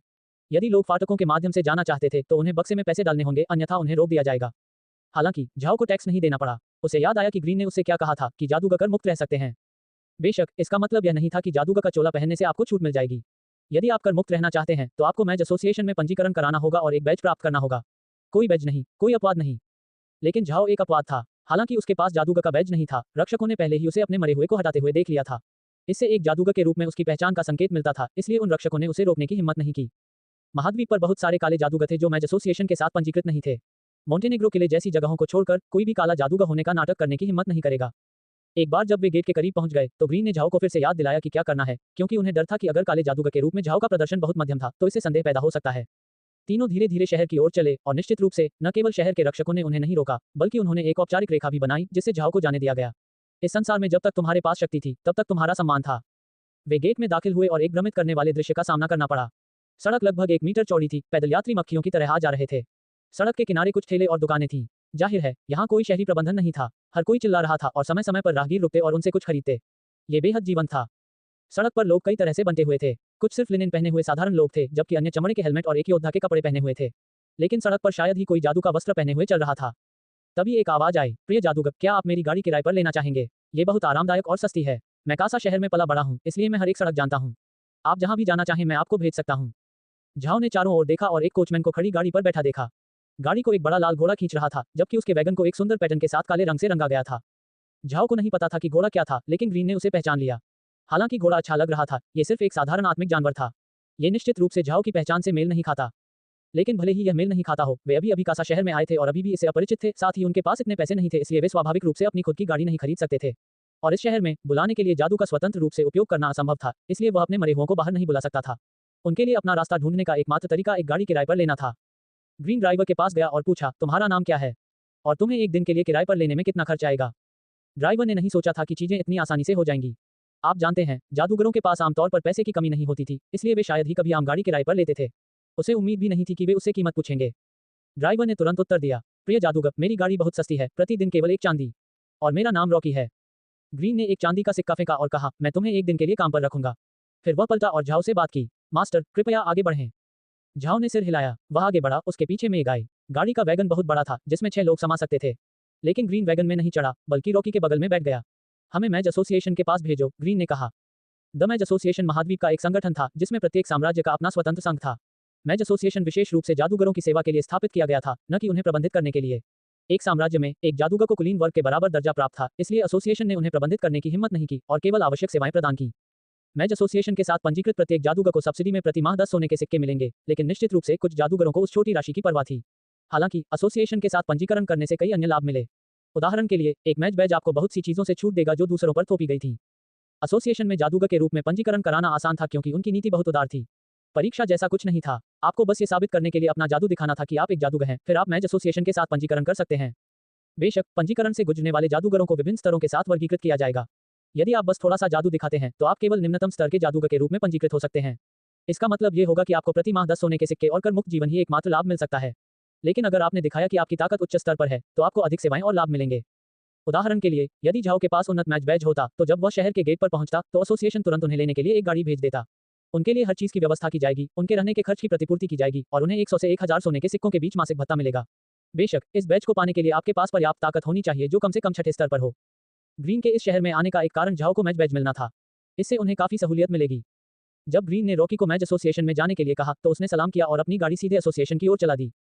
मैच एसोसिएशन की साम्राज्य में एक बहुत ही विशेष उपस्थिति थी। उन्हें सीधे राज्य वित्त से धन मिलता था, विशेष रूप से जादूगरों के लिए सेवाएं प्रदान करने के लिए। साम्राज्य में जादूगरों का पेशा बहुत लोकप्रिय था। भले ही आप सिर्फ एक मंच के जादूगर हों, आपका अच्छा पक्ष लेने के लिए बहुत सारे लोग कतार में खड़े होंगे। एकमात्र संभावित अपवाद काले जादूगर थे। क्योंकि काले जादूगर बहुत अजीब होते थे, अभिजात वर्ग के लोग उनसे मिलना नहीं चाहते थे। केवल कुछ व्यवसायी ही काले जादूगर के पास जा सकते हैं। इसलिए अधिकांश काले जादूगर आमतौर पर भाड़े के सैनिक या जोखिम लेने वाले बन जाते हैं, क्योंकि वे अभी भी भाड़े के सैनिकों के बीच बहुत लोकप्रिय थे। अन्य प्रकार के जादूगरों की तुलना में काले जादूगर का जीवन सबसे कठिन था। अन्य जादूगरों को कुलीनों की तरह माना जाता था, जबकि काले जादूगरों को आम लोगों की तरह माना जाता था। ऐसे कई काले जादूगर थे जिन्हें मैच एसोसिएशन द्वारा प्रति माह केवल 10 सोने के सिक्के जारी किए जाते थे। तुम्हें पता है, जादू सीखना बहुत महंगा था। आपको जादू की सामग्रियां और छड़ियां खरीदनी थी, साथ ही खाने पीने के लिए पर्याप्त पैसे भी रखने थे। हर चीज आपकी महंगी होने वाली थी। कासा शहर में मैच एसोसिएशन बहुत प्रभावशाली था। यह 1000 वर्ग मीटर क्षेत्रफल वाली 3 मंजिला इमारत थी जो मुख्य सड़क से सिर्फ 2 ब्लॉक दूर थी। इमारत के दरवाजे के ठीक ऊपर एक बड़ा बिल्ला था जो एक जादूगर का प्रतीक था, एक षटकोण। हेक्साग्राम प्रकृति के 6 मूल तत्वों का प्रतिनिधित्व करता है: प्रकाश, अंधेरा, हवा, पानी, आग, पृथ्वी। ये सभी जादूगरों के लिए निशान था। रॉकी द्वारा गाड़ी रोकने के बाद ग्रीन नीचे कूद गया और वैगन का दरवाजा खोला, जिससे झाओ और मेघ गाड़ी से बाहर आ गए। फिर वे इमारत की ओर चले, लेकिन उन तीनों ने 2 कदम भी नहीं उठाए थे कि एक मोटा आदमी तेजी से बाहर आया। वह आदमी नौकर के कपड़े पहने हुए था, लेकिन कपड़ा बेहतरीन रेशम से बना था। उनके मोटे शरीर के साथ साथ उनके कपड़ों का स्टाइल भी असंगत दिखता था। वह एक नौकर की तरह नहीं, बल्कि एक रईस की तरह दिखता था। मोटा आदमी तेजी से झाओ के सामने चला गया और झुक गया। प्रिय जादूगर, आपका नौकर काल आपकी सेवा के लिए यहाँ आया है। झाओ एक पल के लिए ठिठक गया। उसने यह नहीं सोचा था कि संघ किसी साधु की सेवा के लिए नौकर भेजेगा। हालांकि उसे अभी भी याद है कि ग्रीन ने उससे क्या कहा था, इसलिए वह बस घुरघुराया और गर्व से अंदर चला गया। इमारत की पहली मंजिल जाहिर तौर पर आराम करने की जगह थी। इसे 2 क्षेत्रों में विभाजित किया गया था। उनमें से एक में कुछ सोफे और एक कॉफी टेबल थी, जबकि दूसरे में कुछ डाइनिंग टेबल थी। यह मैच एसोसिएशन के नियमों का हिस्सा था। यदि आप उनके साथ पंजीकृत थे तो आप यहाँ मुफ्त में आराम और भोजन कर सकते थे। झाओ लाउंज में गया और एक सोफे पर बैठ गया। जब मोटे काल ने झाओ को बैठते देखा तो उसने तुरंत दूसरे नौकरों में से एक की ओर हाथ हिलाया, जो मुड़कर रसोई में चला गया, फिर चाय का बर्तन और कुछ कप लेकर बाहर आया। कप नीचे रखने के बाद काल ने व्यक्तिगत रूप से झाओ के लिए चाय डाली, फिर झुककर वहीं खड़ा हो गया। प्रिय जादूगर, मैं आपकी और कैसे सेवा कर सकता हूँ? झाओ ने चाय का कप नहीं छुआ। वह वहीं बैठ गया और ग्रीन की ओर हाथ हिलाया, जिसने कहा, काल, हम आज पंजीकरण के लिए यहाँ आए हैं। काल ने तुरंत कहा, इतने महान जादूगर की सेवा करना मेरे लिए सौभाग्य की बात है। सर, कृपया मेरे साथ पीछे आएं ताकि हम आपको हमारी पंजीकरण प्रक्रियाएं शुरू करा सकें। झाओ ने धीरे से सिर हिलाया, फिर खड़ा हो गया। जब काल उन्हें हॉल के पीछे ले गया तो उन्होंने काल की आंखों में समय समय पर चमकती नग्नता को न देखते हुए उसका पीछा किया। जाहिर है, वह इतना सरल पात्र नहीं था। यहाँ तक कि ग्रीन को भी नहीं पता था कि मैच एसोसिएशन के प्रभारी होने के अलावा काल परसेल डची के लिए एक खुफिया एजेंट भी थे। वास्तव में उसे ठीक ठीक पता था कि झाओ शहर में कब आया था। यदि वह झाओ के बारे में अधिक जानने की कोशिश नहीं कर रहा होता तो वह व्यक्तिगत रूप से उनसे मिलने नहीं आता। सामान्य परिस्थितियों में एक पंजीकरण करने वाले जादूगर को ऐसा व्यक्तिगत स्वागत नहीं मिलेगा। एसोसिएशन की इमारत के पीछे एक बड़ा खुला स्थान था जिसकी लंबाई और चौड़ाई 100 मीटर थी। कुछ दूरी पर 10 मीटर के अंतराल पर लक्ष्य रखे गए थे जिनका उपयोग जादू का परीक्षण करने के लिए किया जाता था। सभी जादूगर जो मैच एसोसिएशन के साथ पंजीकरण कराना चाहते थे, उन्हें यह साबित करने के लिए जादू करना पड़ता था कि वे एक एमजी हैं, और एसोसिएशन को यह भी पता होना चाहिए कि उन्हें क्या रेटिंग देनी है। एक बार जब वे मैदान में पहुंचे तो कार्ट ने झाओ की ओर रुख किया और कहा, प्रिय जादूगर, कृपया अपने जादू का उपयोग करें। कोई भी जादू काम करेगा। यदि आप एक उन्नत जादूगर बैच प्राप्त करना चाहते हैं तो कुछ उन्नत जादू का उपयोग करें। फिर वह एक तरफ हट गया और चुपचाप झाओ को देखता रहा।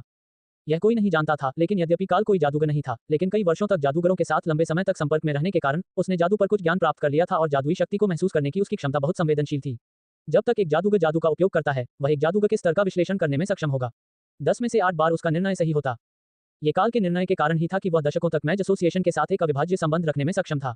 काल ने धीरे धीरे जादूगरों का मूल्यांकन करने के लिए अपना सिस्टम बनाया, उनके जादुई नियंत्रण की जांच करके उन्होंने किस प्रकार का जादू इस्तेमाल किया, वे जादू टोने में कितने कुशल थे आदि, जो सभी एक जादूगर के स्तर को दर्शाते थे।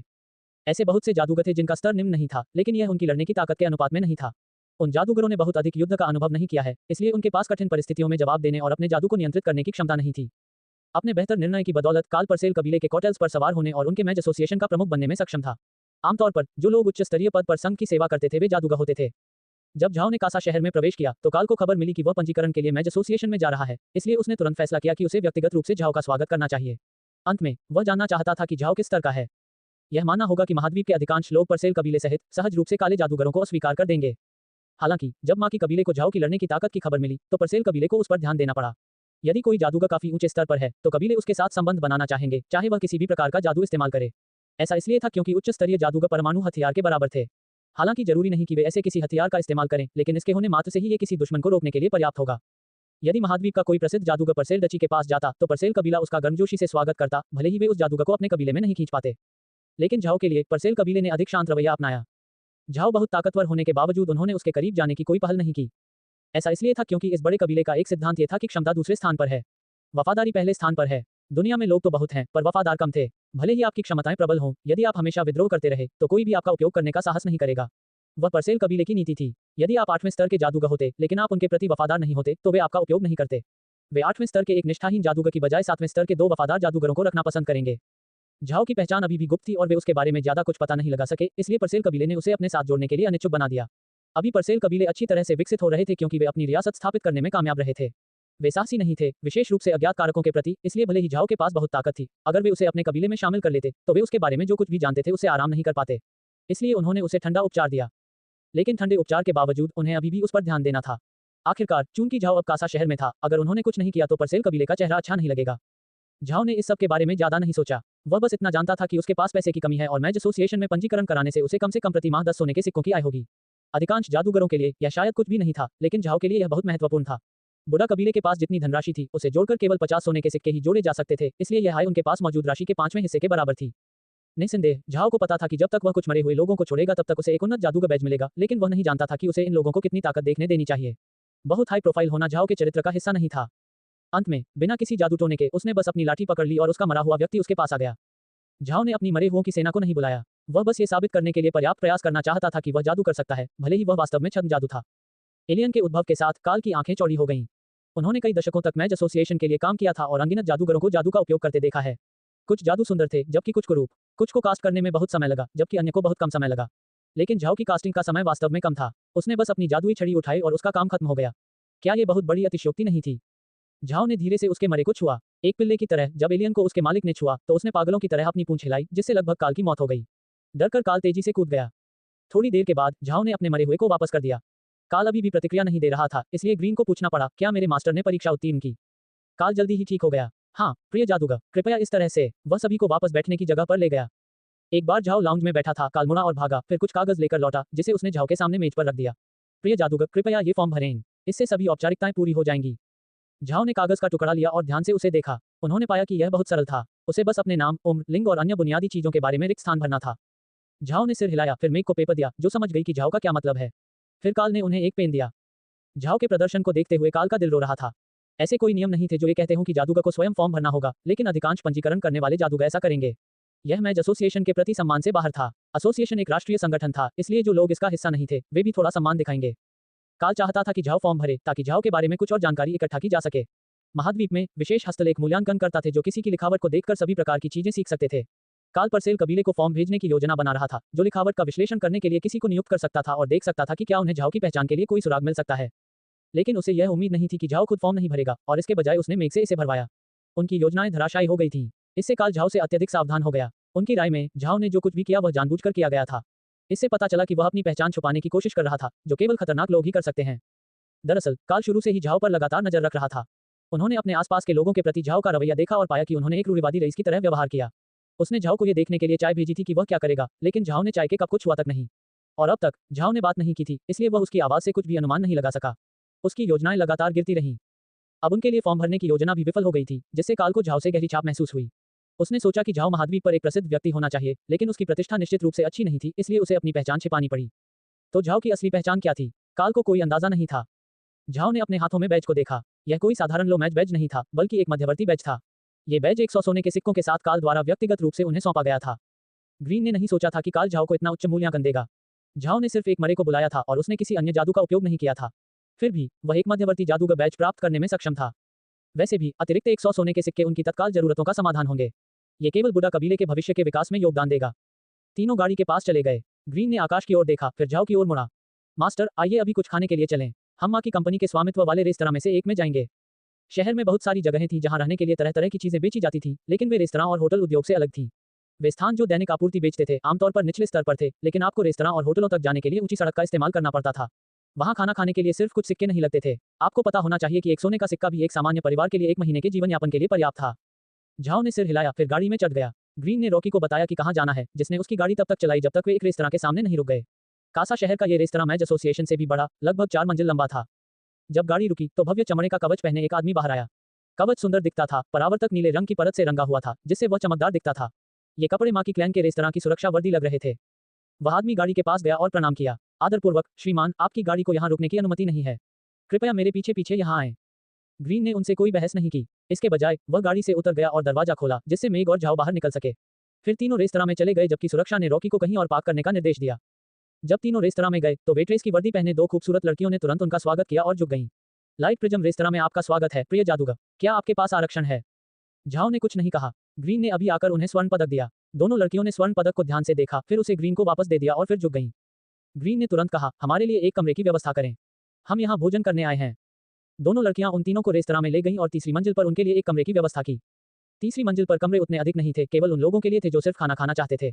एक बार जब वे वहां थे तो ग्रीन ने बेतरतीब ढंग से 2 व्यंजन बताए जिन्हें वह ऑर्डर करना चाहता था और कुछ सूप। एक बार जब वह समाप्त हो गया तो ग्रीन ने गणना की कि भोजन पर लगभग 10 सोने के सिक्के खर्च होंगे, लेकिन इसे बनाने की सामग्री केवल 1 सोने का सिक्का थी। वे वास्तव में अपने ग्राहकों से मुनाफाखोरी कर रहे थे।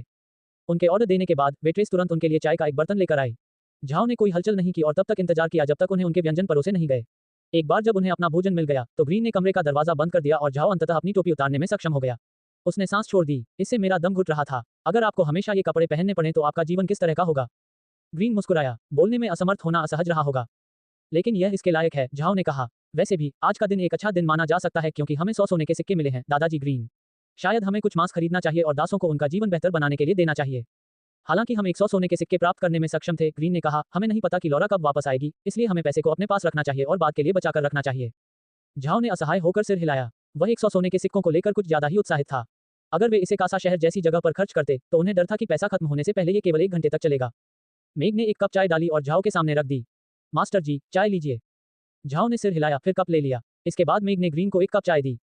झाओ कप से पीने ही वाला था, तभी अचानक एक स्वर आया और आवाज ने कहा, विषाक्त पदार्थों की खोज।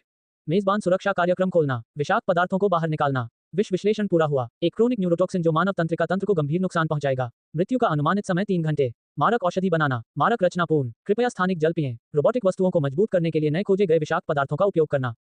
झाओ आश्चर्य में पड़ गया, फिर उसने तुरंत कप नीचे रख दिया। उसने ग्रीन की ओर देखा जो ड्रिंक लेने वाला था। रुको, दादाजी ग्रीन, चाय में जहर है। ग्रीन एक क्षण के लिए रुका, फिर उसका चेहरा बदल गया। उसने तुरंत अपना कप मेज पर रख दिया और दरवाजे की ओर दौड़ पड़ा। उसने उसे खोला और बाहर देखा, कोई नहीं मिला। फिर उसने दरवाजा बंद कर दिया और वापस मेज पर बैठ गया। मास्टर, क्या चाय सचमुच जहरीली है? झाओ ने सिर हिलाया। यह एक पुराना जहर है, लेकिन आपको चिंता करने की जरूरत नहीं है, दादाजी ग्रीन। जहर का मारक पहले से ही स्थानिक पानी में है, इसलिए आप निश्चिंत हो सकते हैं।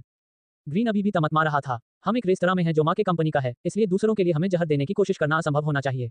एकमात्र दोषी माँ के कबीला है, लेकिन वे हमारे साथ सौदा क्यों करना चाहेंगे? झाओ ने अपनी भौं सिकोड़ ली। वह अजीब था। माना जाता है कि माँ के कबीले के पास उन्हें मारने की कोशिश करने का कोई कारण नहीं होना चाहिए, क्योंकि उन्होंने पहले भी माँ के कबीले के सदस्यों की मदद की थी। लेकिन अगर यह माँ की कबीला नहीं था जिसने ये किया, तो और कौन होगा? मेघ अचानक बोली, मास्टर, दादाजी, मुझे लगता है कि माँ के कबीले ने अपने कबीले के भीतर की लड़ाई के कारण हम पर हमला किया। क्या यही कारण नहीं हो सकता? झाओ और ग्रीन ने इसके बारे में नहीं सोचा था, लेकिन ये समझ में आया। ग्रीन ने सिर हिलाया। ये संभवतः सच है। हमने उन्हें स्वर्ण पदक दिखाया था, जो निश्चित रूप से एक महत्वपूर्ण चीज होनी चाहिए, अन्यथा लॉरा उसे अपनी जान बचाने के लिए धन्यवाद के रूप में हमें क्यों देती? आमतौर पर उस स्वर्ण पदक को हमें महत्वपूर्ण अतिथि के रूप में घोषित किया जाना चाहिए था। फिर भी इस रेस्तरां का प्रभारी व्यक्ति हमारा स्वागत करने के लिए बाहर नहीं आया।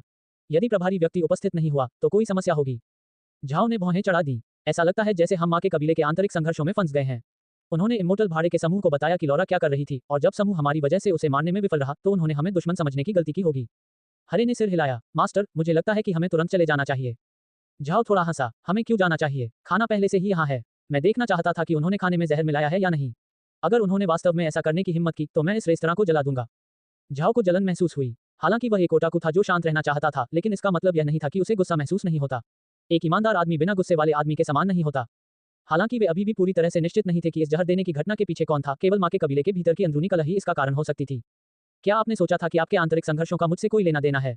मैं बस वहां से गुजर रहा था और अमर भाड़े के समूह से लौरा की जान बचाई थी। बस इसके लिए आप मुझे जहर देने की हद तक जा सकते हैं। झाओ ने मन ही मन सोचा। यही सोचते सोचते उसने चाकू कांटा उठाया और खाना खा लिया। सच कहूं तो इसका स्वाद बहुत स्वादिष्ट था, लेकिन ये जहरीला नहीं था। झाओ ने सभी को बताया कि खाना जहरीला नहीं था, लेकिन सिर्फ सुनिश्चित करने के लिए झाओ ने बर्तन में कुछ स्थानिक पानी मिलाया जो जहर को डिटॉक्सिफाई कर देगा। वहीं रात के खाने के दौरान पानी पीने से किसी को भी जहर होने का डर नहीं था। संतुष्ट होकर उन्होंने अपना चेक भुगतान कर दिया। ऐसा करते समय ग्रीन ने वेट्रेस के रवैये पर कुछ ध्यान दिया। वह देखना चाहता था कि क्या उसे उसके चेहरे से कोई सुराग मिल सकता है। यदि जहर देने की घटना के पीछे वेट्रेस का हाथ था तो ये पता चल जाएगा। हालांकि ग्रीन निराश था क्योंकि उसे कुछ भी गलत नहीं दिख रहा था। यहां तक कि जब ग्रीन ने उसे टिप दी तब भी उसकी हरकतें काफी संतोषजनक थीं। चूंकि ग्रीन को कुछ भी दिखाई नहीं दिया, इसलिए वह रेस्तरां से बाहर निकलते ही झाओ के पीछे पीछे चला गया। फिर वे तुरंत शहर छोड़कर चले गए क्योंकि रुकने का कोई कारण नहीं था।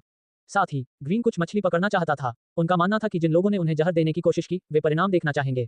काले जादूगर को जहर देना खतरनाक था क्योंकि ऐसे काले जादूगर थे जो जहर देने में माहिर थे, इसलिए वे निश्चित नहीं हो सकते थे कि उनके विषाक्त पदार्थों ने काम किया है या नहीं। ठीक इसी वजह से ग्रीन को विश्वास था कि वे लोग आकर देखेंगे कि उन्हें जहर दिया गया है या नहीं। यदि तीनों शहर में रहते तो वे स्वतंत्र रूप से घूमने में सक्षम नहीं होते और वे परसेल कबीले के हस्तक्षेप के लिए पर्याप्त बड़ी गड़बड़ी पैदा कर सकते थे। ग्रीन परसेल कबीले को इस संघर्ष में नहीं घसीटना चाहता था। वह उन लोगों से निपटना चाहता था जो उन्हें जहर देने की हिम्मत करेंगे। एक बार जब वे शहर के बाहर थे, झाओ ने अपना शव निकाला और उस पर सवार होकर स्टोनी माउंटेन की ओर तेजी से बढ़े। फिलहाल जहर का असर होने में 2 घंटे लगेंगे। झाओ ने समय की गणना की क्योंकि उसने अधिक से अधिक जहरीला दिखने का नाटक करना शुरू कर दिया था। अब तक झाओ ने अपने दुश्मनों का कोई निशान नहीं देखा था, लेकिन ग्रीन को यकीन था कि कोई उनका पीछा कर रहा होगा। बेशक बड़े कुलों के प्रशिक्षित हत्यारे इतनी आसानी से नहीं मिलेंगे। वसंत का मौसम था और दोपहर के 4 बजे थे, इसलिए आकाश अभी भी उज्जवल था। हालांकि रात का अंधेरा झाओ के लिए अपने दुश्मनों को लुभाने के लिए अधिक अनुकूल होता, लेकिन जहर ने उन्हें उतना समय नहीं दिया, इसलिए उसने पहाड़ों के पास जाने का फैसला किया जहां वे अकेले रह सकते थे। लोगों को शहर से दूर ले जाने में 2 घंटे बिताना बहुत उबाऊ था, लेकिन अंततः समय की गणना करने के बाद झाओ ने ग्रीन की ओर रुख किया और कहा, ये लगभग समय है दादाजी ग्रीन। वे पहाड़ों पर आ गए थे। हालांकि एक सड़क थी जो यहां तक जाती थी, लेकिन ये स्पष्ट था कि बहुत से लोग इसका उपयोग नहीं करते थे, खासकर दिन के इस समय में। अब 6 बज चुके थे और अंधेरा होने लगा था। ग्रीन ने चारों ओर देखा और सिर हिलाया। उन्होंने कहा, हम इसके साथ काम करेंगे। झाओ ने अपने मरे हुए को धीमा कर दिया, फिर उसने उसे अंतरिक्ष में लौटा दिया। इसके बाद तीनों जमीन पर गिर पड़े और वहीं निश्चल होकर लेट गए।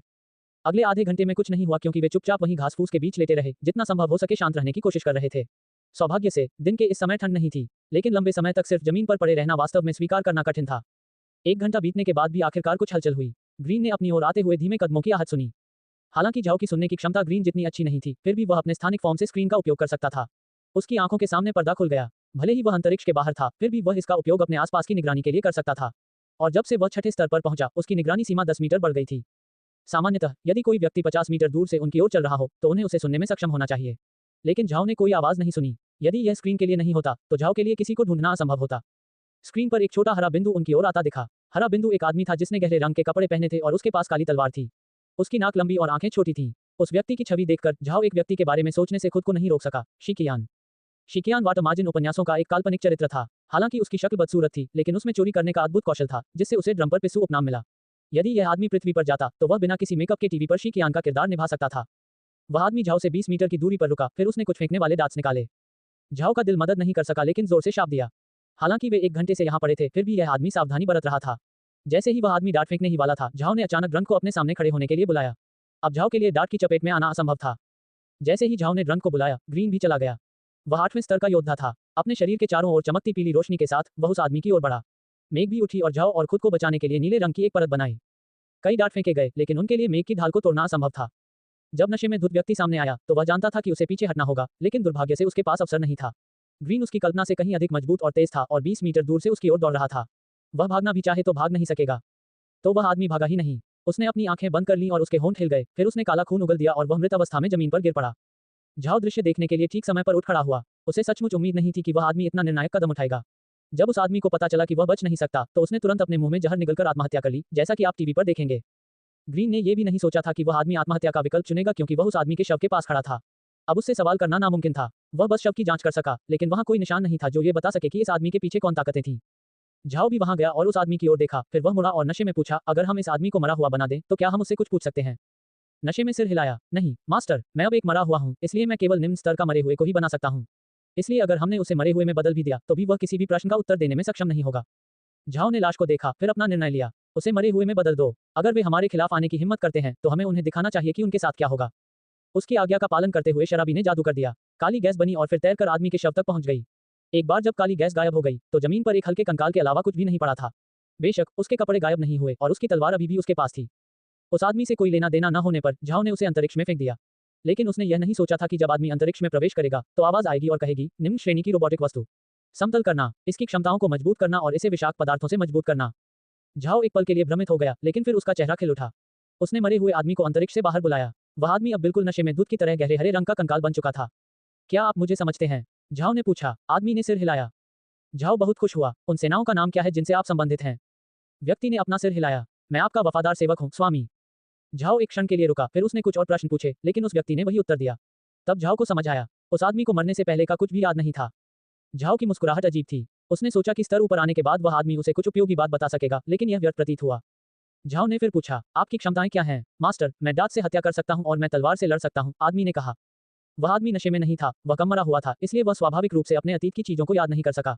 लेकिन अंतरिक्ष से ऊपर स्तर के साथ वह कम से कम अब अपने हत्या कौशल का उपयोग कर सकता है जो उसके पास पहले था। झाओ ने सिर हिलाया। आज से याद रखना कि मैं तुम्हारा स्वामी हूं और अब तुम्हारा नाम शिफ्ट होगा, उन्होंने उस व्यक्ति को अंतरिक्ष में वापस भेजने से पहले कहा। ग्रीन और मेघ झाओ को देख रहे थे, लेकिन वे उस संवाद को नहीं सुन सके जो चल रहा था। समझ में नहीं आने पर ग्रीन ने पास आकर पूछा, मास्टर क्या हुआ? झाओ मुस्कुराया। मैंने ड्रंक से कहा था कि इस आदमी को मरे हुए में बदल दो, और जब मैंने उसे अंतरिक्ष में फेंका तो मुझे उम्मीद नहीं थी कि अंतरिक्ष उसे मजबूत बना देगा और उसके लड़ने के कौशल में सुधार करेगा। लेकिन इस आदमी को कुछ भी याद नहीं है, इसलिए हम उससे कोई जानकारी नहीं प्राप्त कर सकते। ग्रीन ने सिर हिलाया। इसके बारे में चिंता मत करो, मुझे लगता है कि हमारे दुश्मनों ने हमसे निपटना समाप्त नहीं किया है, इसलिए अगली बार ऐसा होगा। हम निश्चित रूप से आपके लिए सुराग ढूंढने में सक्षम होंगे, मास्टर। और एक बार लॉरा वापस आ जाएगी, मैं उसे बताऊंगा कि आज क्या हुआ और उसका सहयोग मिलेगा। वह हमें ये पता लगाने में मदद करेगी कि यह किसने किया। झाओ ने कहा, हाँ, उसे हमारी मदद के लिए बुलाना एक अच्छा विचार है। यह उससे भी संबंधित है। अब मुझे लगता है कि वापस जाने का समय आ गया है। फिर उसने अपने मरे हुओं को बुलाया, फिर वे स्टोनी माउंटेन की ओर चले गए। उनके पहाड़ पर लौटने से पहले पूरी तरह से अंधेरा हो चुका था। लॉरा के कासा शहर वापस आने तक झाओ यहाँ इंतजार करने के लिए तैयार था। कुछ मामलों में उनका सहयोग मिलने के बाद वे ब्लैक वेस्ट में वापस चले जाएंगे। सच कहूं तो झाओ इस जीवन से संघर्ष कर रहा था। अपने पिछले जीवन में वह चीन में रहे थे, जो दुनिया के सबसे सुरक्षित देशों में से एक था, लेकिन यहाँ उतना सुरक्षित नहीं था। आज ही वे शहर में निकले थे और किसी ने उन्हें जहर देने की कोशिश की।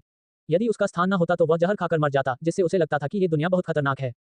कासा शहर से लौटने के बाद से स्टोनी माउंटेन पर नजर रखने वाले लोगों की संख्या हल्की हो गई थी। ऐसा इसलिए था क्योंकि अब तक काले कोहरे की परत सिर्फ जागीर को ही नहीं बल्कि पूरे स्टोनी माउंटेन को ढक रही थी। अब जो लोग पहाड़ की निगरानी कर रहे थे उन्हें कुछ भी दिखाई नहीं दे रहा था, लेकिन वे जानते थे कि बहुत सारे मरे हुए लोग पहाड़ की रखवाली कर रहे थे, इसलिए स्वाभाविक रूप से हर कोई ऊपर जाने से डर रहा था। भगवान जानता है कि उस कोहरे में कितने मरे हुए थे, कोई भी मरना नहीं चाहता था। अभी तक झाओ स्टोनी माउंटेन पर उछल रहा था। पहाड़ के पास वास्तव में पत्थरों के अलावा कुछ भी उपयोगी नहीं था। झाओ ने पत्थरों को इकट्ठा करने के लिए अपने मरे हुए लोगों को बुलाया, जिनका उपयोग मिलकर पत्थरों के लिए डिस्क बनाने के लिए किया जाएगा। वह महल की मरम्मत में मदद के लिए पत्थरों को ब्लैक वेस्ट में वापस लाने की भी योजना बना रहा था। उनके पास ब्लैक वेस्ट में पत्थरों की कमी थी क्योंकि बॉनो ने सब कुछ खोद डाला था।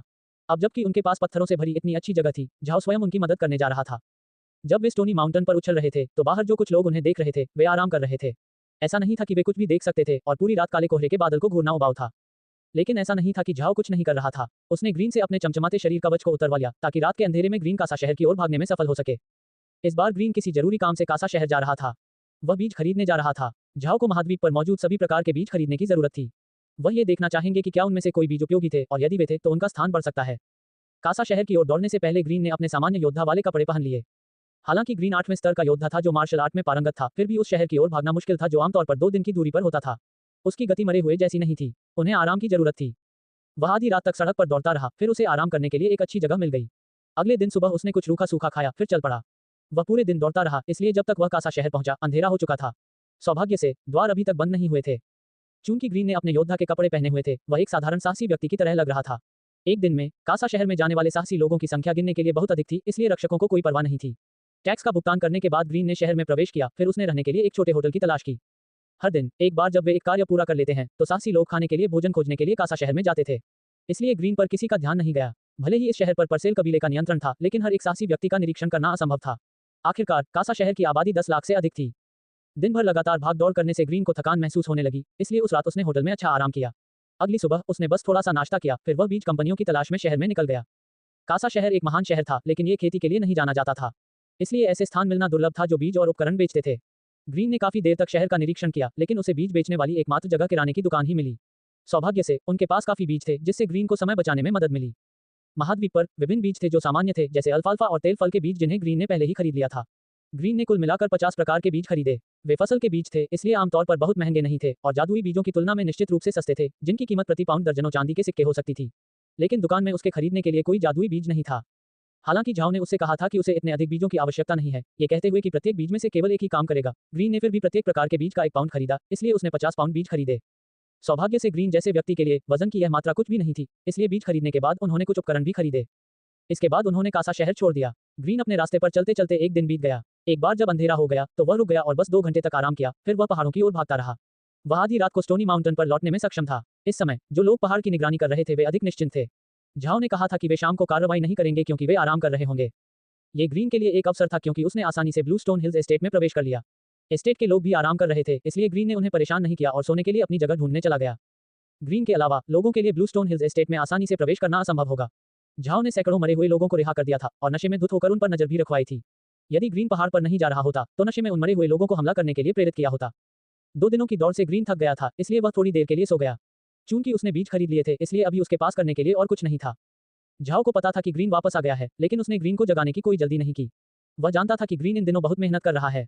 झाओ बिल्कुल स्पष्ट थे कि स्टोनी माउंटेन से कासा शहर तक सड़क कितनी लंबी है। यही कारण था कि उसने ग्रीन को परेशान नहीं किया और उसे अच्छा आराम करने दिया। झाओ भी आराम कर रहा था। एक बार जब उसने अपनी जगह के अंदर फसल काट ली तो उसके पास करने के लिए और कुछ नहीं था। पत्थर इकट्ठा करना और चक्की बनाना उसका काम नहीं था।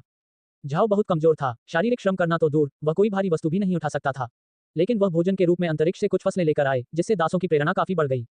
ग्रीन दोपहर से कुछ देर पहले उठा। अपना चेहरा धोने के लिए अपने कमरे में स्पा पूल का उपयोग करने के बाद वह दरवाजे से बाहर चला गया। संपत्ति अब व्यस्त थी। समय समय पर मरे जागीर के बाहर से पत्थर लाते थे, जबकि दास या तो सीख रहे थे या चक्की बना रहे थे। ये कहा जा सकता है कि उन पत्थरों को बनाना कठिन था, विशेषकर बिना किसी उपकरण के। यदि आप डिस्क बनाना चाहते हैं तो आपको बहुत समय खर्च करना होगा। साथ ही ये गुलाम असली राजमिस्त्री नहीं थे। उनके कौशल पर केवल प्रशिक्षु स्तर पर ही विचार किया जा सकता है। लेकिन पुरुषों द्वारा भारी सामान उठाने और महिलाओं द्वारा सफाई करने के कारण वे इन पत्थरों को पीसने में सक्षम हो गए। इसलिए पूरी संपत्ति एक बड़े पत्थर प्रसंस्करण कारखाने की तरह दिखती थी। अगर बाहरी लोग इसे देखें तो उन्हें इस पर विश्वास नहीं होगा। झाओ के स्टोनी माउंटेन पर आने का कारण रहस्य का पर्याय था। झाओ संपत्ति के प्रांगण में खड़ा था। ऐसा नहीं था कि वह गुलामों पर नजर रख रहा था, बात सिर्फ इतनी थी कि वह ज्यादा मदद नहीं कर सकता था, इसलिए वह बस वहां खड़ा रह सकता था और कुछ पत्थर, जो मरे नहीं थे, अंतरिक्ष में भेज देता था। इतने समय बाद गुलामों को पता चला कि झाओ कैसा इंसान था। इससे कोई फर्क नहीं पड़ता अगर आप उसके साथ हंसते तो वह नाराज नहीं होता। वे झाओ की उपस्थिति के आदी हो गए। यह कोई आश्चर्य की बात नहीं है क्योंकि वे झाओ के क्षेत्र में रह रहे थे और भोजन और पानी के स्रोत से कभी भी दूर नहीं थे और झाओ से भी ज्यादा दूर नहीं थे। ये ठीक इसी दैनिक जीवन के कारण था कि दासों ने उसके आसपास अपना तनाव खो दिया। हालांकि झाओ उनके ठीक बगल में खड़ा था, फिर भी उन्हें असहजता महसूस नहीं हुई। तब झाओ ने देखा कि ग्रीन जाग गया है, इसलिए वह उससे मिलने गया। दादाजी ग्रीन, मुझे आशा है कि हमने आपको नहीं जगाया होगा। नहीं मास्टर, ग्रीन ने अपना सिर हिलाते हुए कहा। जैसा आपने कहा था, मैं बीज वापस ले आया हूँ। आइए घर में चलें और उन्हें देखें। झाओ ने सिर हिलाया, फिर ग्रीन के पीछे पीछे घर में चला गया। वे एक कमरे में दाखिल हुए जहां एक बड़ा बैग था जिसमें चिनाई के कुछ उपकरणों के अलावा बड़ी संख्या में बीज थे। यदि यह हरा भरा न होता तो किसी व्यक्ति के लिए इतने कम समय में यह सारा सामान स्टोनी माउंटेन तक वापस ले जाना असंभव होता। ग्रीन ने पहले उपकरण निकाले, फिर झाओ को बीज के कुछ बैग सौंपे। बीजों को 10 पाउंड बैग में विभाजित किया गया था ताकि झाओ भी इसे अंतरिक्ष में ले जा सके। हालांकि उन्होंने वाटर ऑफ नथिंगनेस पिया था, जिससे उनकी ताकत औसत से कम हो गई थी, लेकिन यह वजन कोई समस्या नहीं थी। झाओ ने बीज लिया और ग्रीन से कहा, मैं जाऊंगा। वह ग्रीन के सामने गायब हो गया, जिसने औजार पकड़ते समय कुछ नहीं कहा। अंतरिक्ष के अंदर झाओ इंतजार नहीं कर सका क्योंकि उसने बीजों का थैला खोला, जिसके बाद आवाज ने बीजों की लंबी सूची की घोषणा की, जिससे झाओ को चक्कर आ गया। नई फसल के बीज मिले। बीज की गुणवत्ता का मूल्यांकन। उन्नत बीज। अंतरिक्ष के अंदर चावल के बीज बदलना। अब आप इस बीज को दुकान से खरीद सकते हैं। नई फसल के बीज मिले। बीज की गुणवत्ता का मूल्यांकन। हीन, कोई योग्यता नहीं, बीज रद्द। नई फसल के बीज मिले। बीज की गुणवत्ता का मूल्यांकन। उच्च उपज, लाभ निकालना, अंतरिक्ष के अंदर फलियों को मजबूत बनाना। अब आप इस बीज को दुकान से खरीद सकते हैं। नई फसल के बीज मिले। बीज की गुणवत्ता का मूल्यांकन। झाओ लंबी सूची के साथ नहीं चल सका, इसलिए वह जल्दी से अपनी झोपड़ी में दाखिल हुआ और दुकान देखने के लिए स्क्रीन खोली। निश्चित ही नए बीज प्रकट हो रहे थे। हालांकि आवाज अभी खत्म नहीं हुई थी। कुल मिलाकर लगभग 10 नए प्रकार के बीज पहले से ही मौजूद थे। लेकिन झाओ के लिए यह महत्वपूर्ण नहीं था। वह ये जानना चाहता था कि इससे उसका स्थान कितना ऊपर उठेगा। एक बार जब बीजों की लंबी सूची समाप्त हो गई तो आवाज ने तुरंत कहा, नई फसल के बीजों की खोज के कारण आपका स्तर बढ़कर 7 हो गया है। आप चाहें तो 2 नई एकड़ जमीन पर खेती कर सकते हैं। आपको मटर के बीज का एक बैग पुरस्कृत किया जाएगा, जिससे 2 एकड़ जमीन भर सकती है। नई फसल के बीजों की खोज के कारण आपका स्तर बढ़कर 8 हो गया है। आपको खीरे के बीज का एक बैग इनाम में दिया जाएगा, जिससे 2 एकड़ जमीन भर सकती है। नई फसल के बीजों की खोज के कारण आपका स्तर बढ़कर 9 हो गया है। आप चाहें तो 2 नई एकड़ जमीन पर खेती कर सकते हैं। आपको कद्दू के बीज का एक बैग इनाम में दिया जाएगा, जिससे 2 एकड़ जमीन भर सकती है। आवाज बंद हो गई। ग्रीन द्वारा वापस लाए गए बीजों के कारण उसका स्तर 3 गुना बढ़ गया था, लेकिन झाओ को यह संतोषजनक लगा। वह इन बीजों का उपयोग करके स्तर 10 तक पहुंचना चाहता था, ये देखने के लिए कि क्या वह चारागाह को खोल सकता है। इससे न केवल उसके राजस्व का स्रोत बढ़ेगा, बल्कि वह अंतरिक्ष के अंदर बहुत सारे शक्तिशाली आध्यात्मिक जानवरों को रखने में भी सक्षम होगा। लेकिन जाहिर है, आप जितना ऊपर जाएंगे, ऊपर चढ़ना उतना ही मुश्किल हो जाएगा।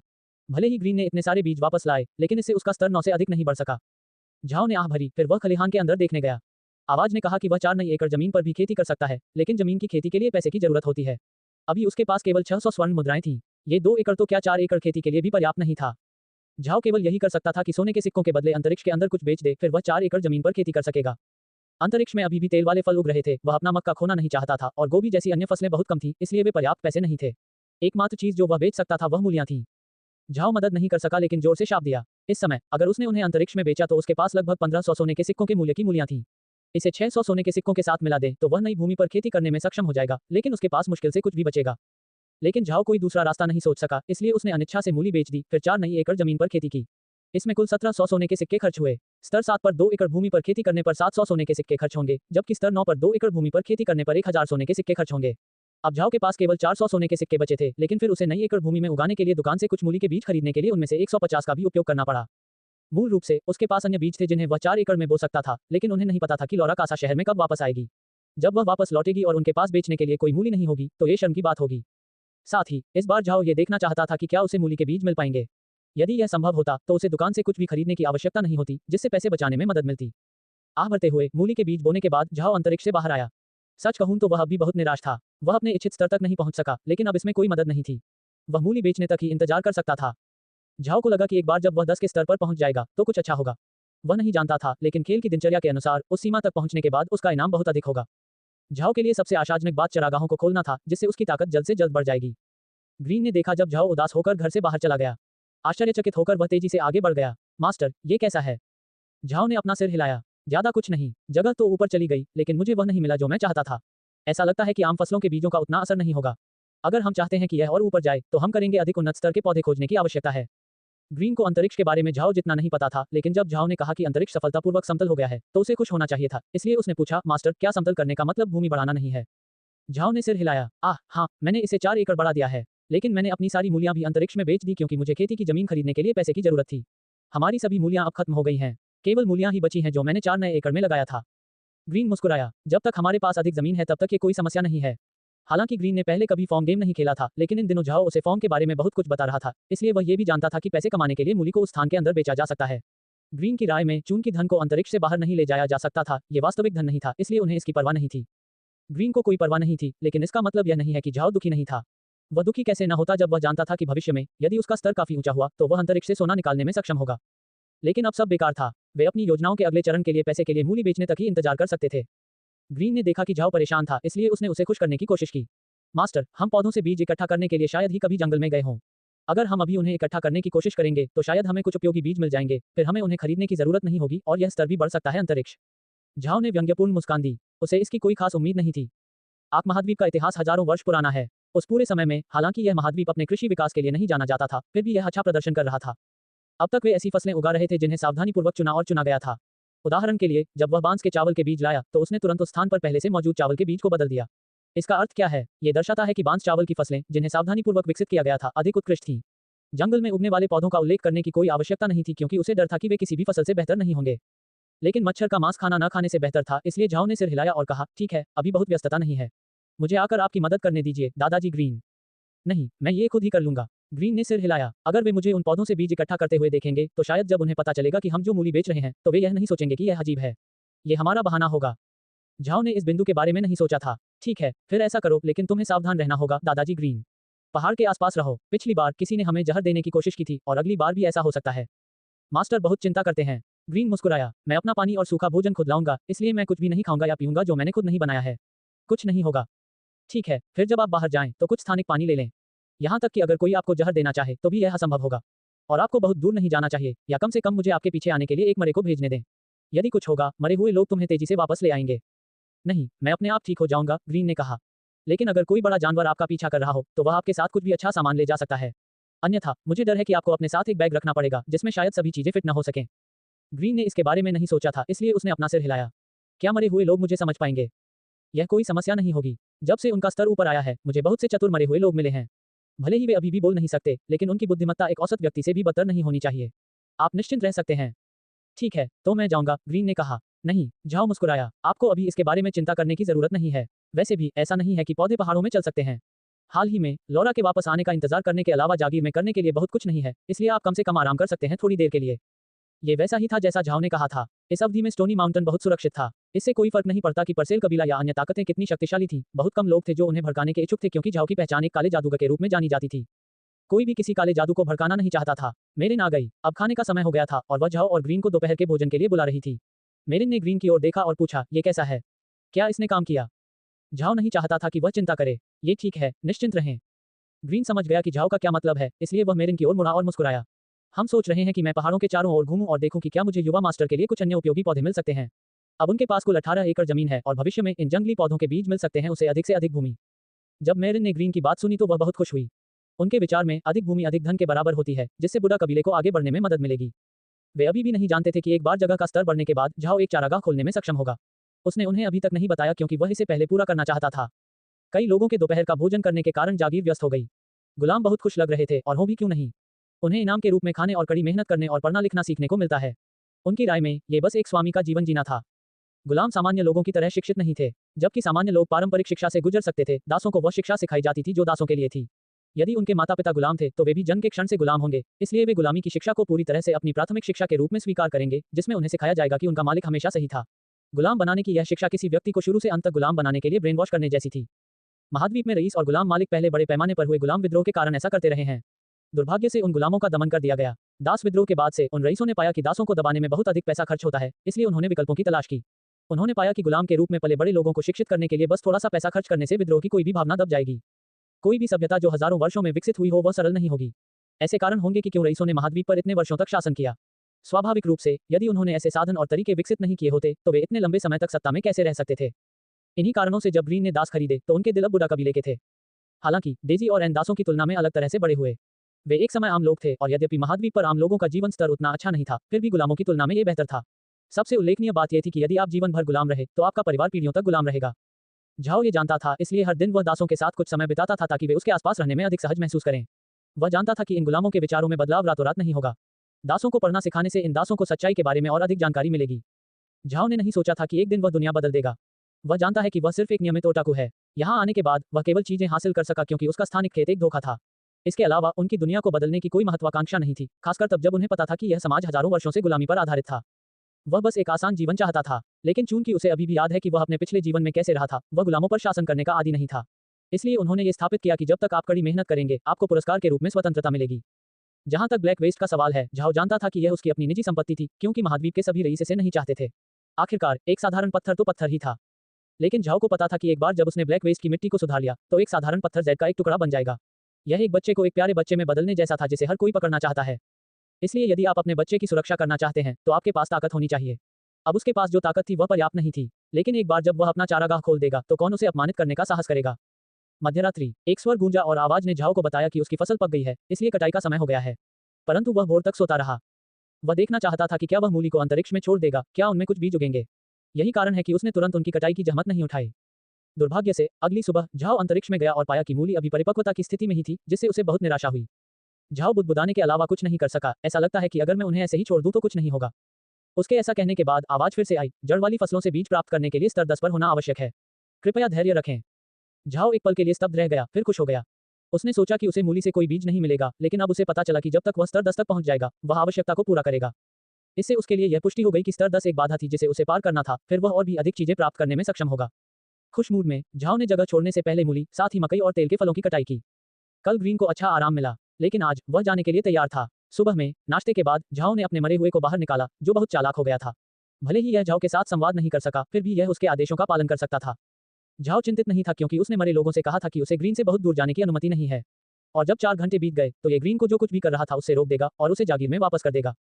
हालांकि ग्रीन किसी भी चीज से नहीं डरता था, उसने झाओ की दयालुता के खिलाफ बहस नहीं की। हो सकता है कि उन्हें कोई ऐसा पौधा न मिले जिसकी उन्हें आवश्यकता हो, लेकिन उन्हें कोई आपत्ति नहीं थी। वास्तव में जंगल में ढेर सारे उच्च स्तरीय पौधे पाए जाते थे। उनमें से कुछ जादुई पौधे थे जो बहुत आक्रामक थे, फिर भी जादुई सामग्री के रूप में इस्तेमाल किए जा सकते थे। यदि आप उन जादुई पौधों को किसी शहर में ले जा सकें तो आप उन्हें अच्छी कीमत पर बेच सकेंगे। इस कारण से इस प्रकार के पौधों को यहाँ आसपास पाना लगभग असंभव था। ये पहाड़ियां कासा शहर के बहुत करीब थीं। यहाँ चारों ओर बहुत सारी जागीरें और विला बने हुए थे, लेकिन अगर कोई आवास नहीं होता तब भी बहुत से भाड़े के सैनिक उच्च स्तरीय जादुई पौधों को बेचकर कुछ पैसे कमाने की कोशिश में कई बार पहाड़ों में घुस जाते। इसलिए झाओ को ग्रीन से कुछ भी मिलने की ज्यादा उम्मीद नहीं थी। यह एक मरे हुए घोड़े को दवा से बचाने की कोशिश करने जैसा था। वे अपनी मूलियां बेचने तक ही प्रतीक्षा कर सकते थे। शायद तब वे कुछ उपयोगी जादुई पौधे खरीद सकेंगे। तब तक वे कुछ नहीं कर सके। जो लोग उन पर नजर रख रहे थे उन्होंने ग्रीन को एक मरे हुए व्यक्ति पर बैठे देखा जो पहाड़ों के चारों ओर घूम रहा था।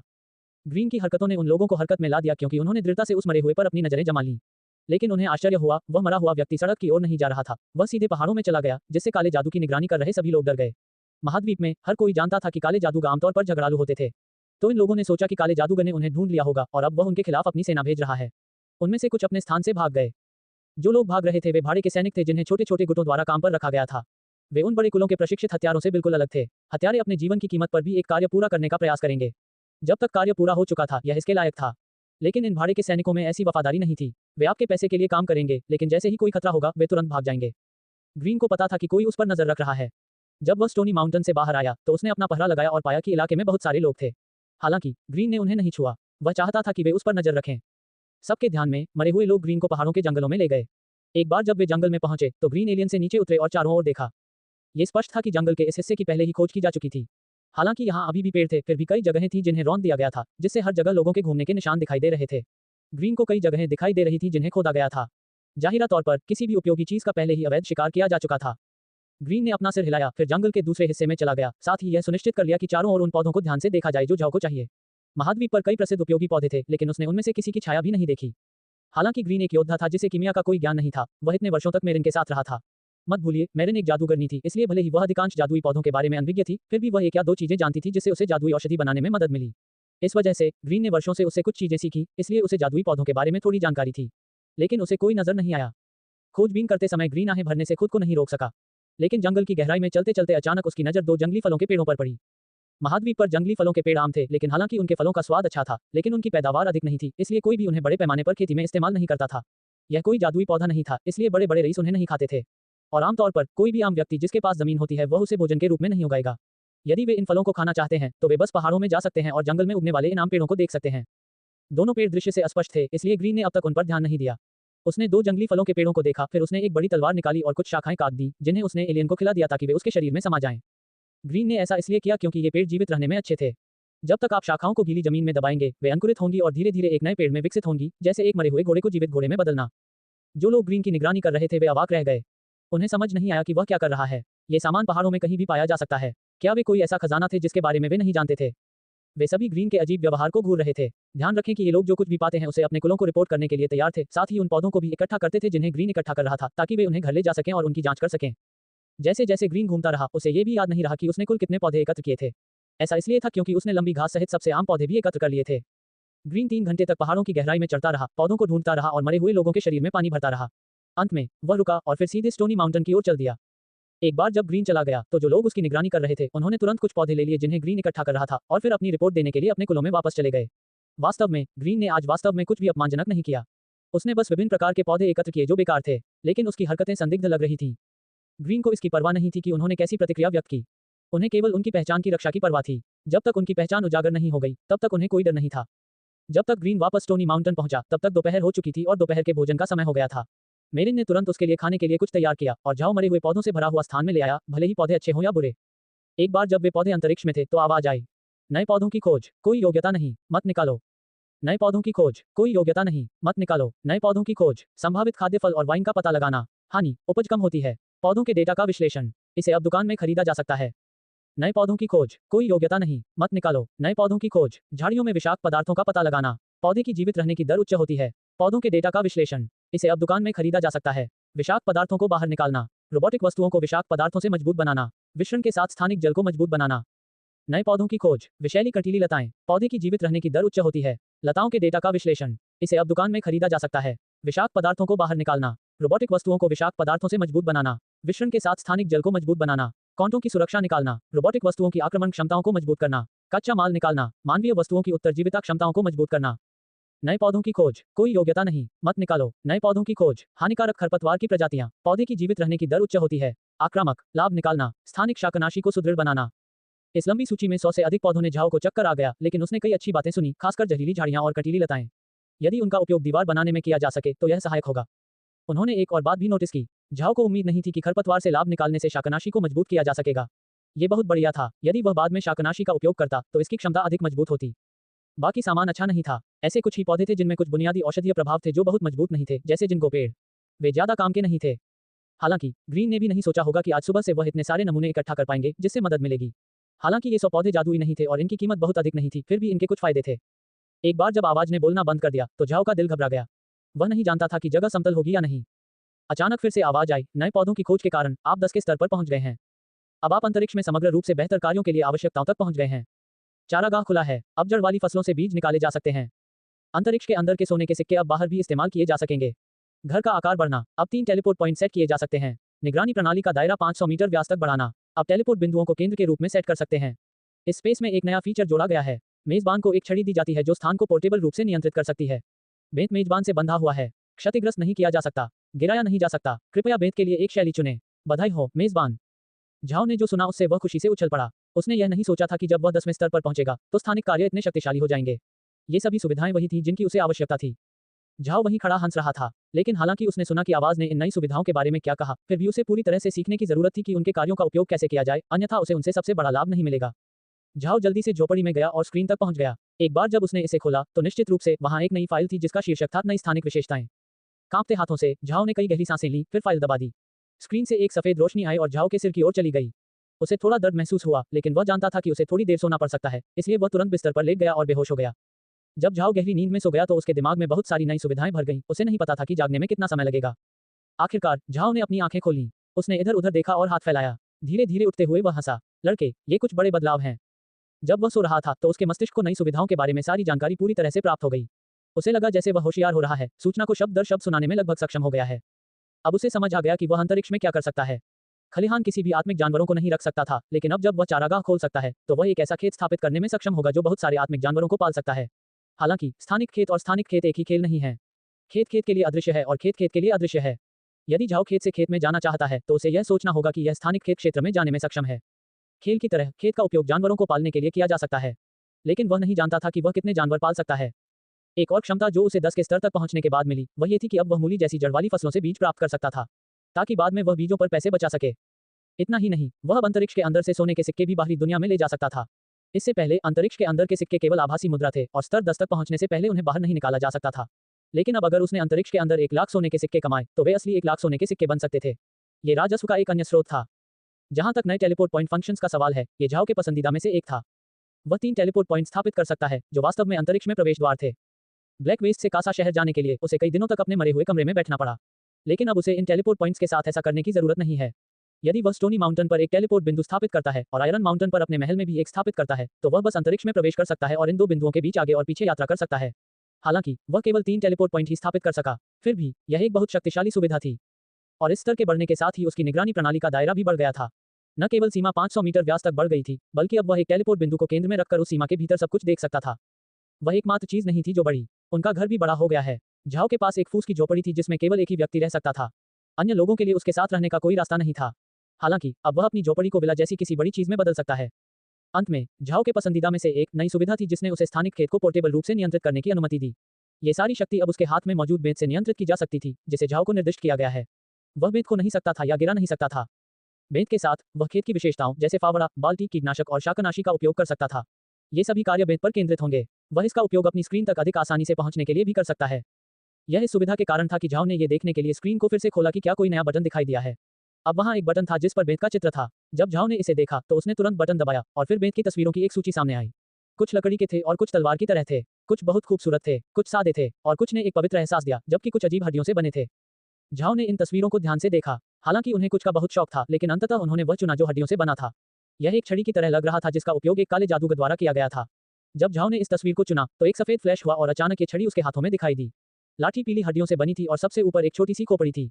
खोपड़ी हरी और साफ थी, जैसे इसे किसी कीमती क्रिस्टल से तराश कर बनाया गया हो।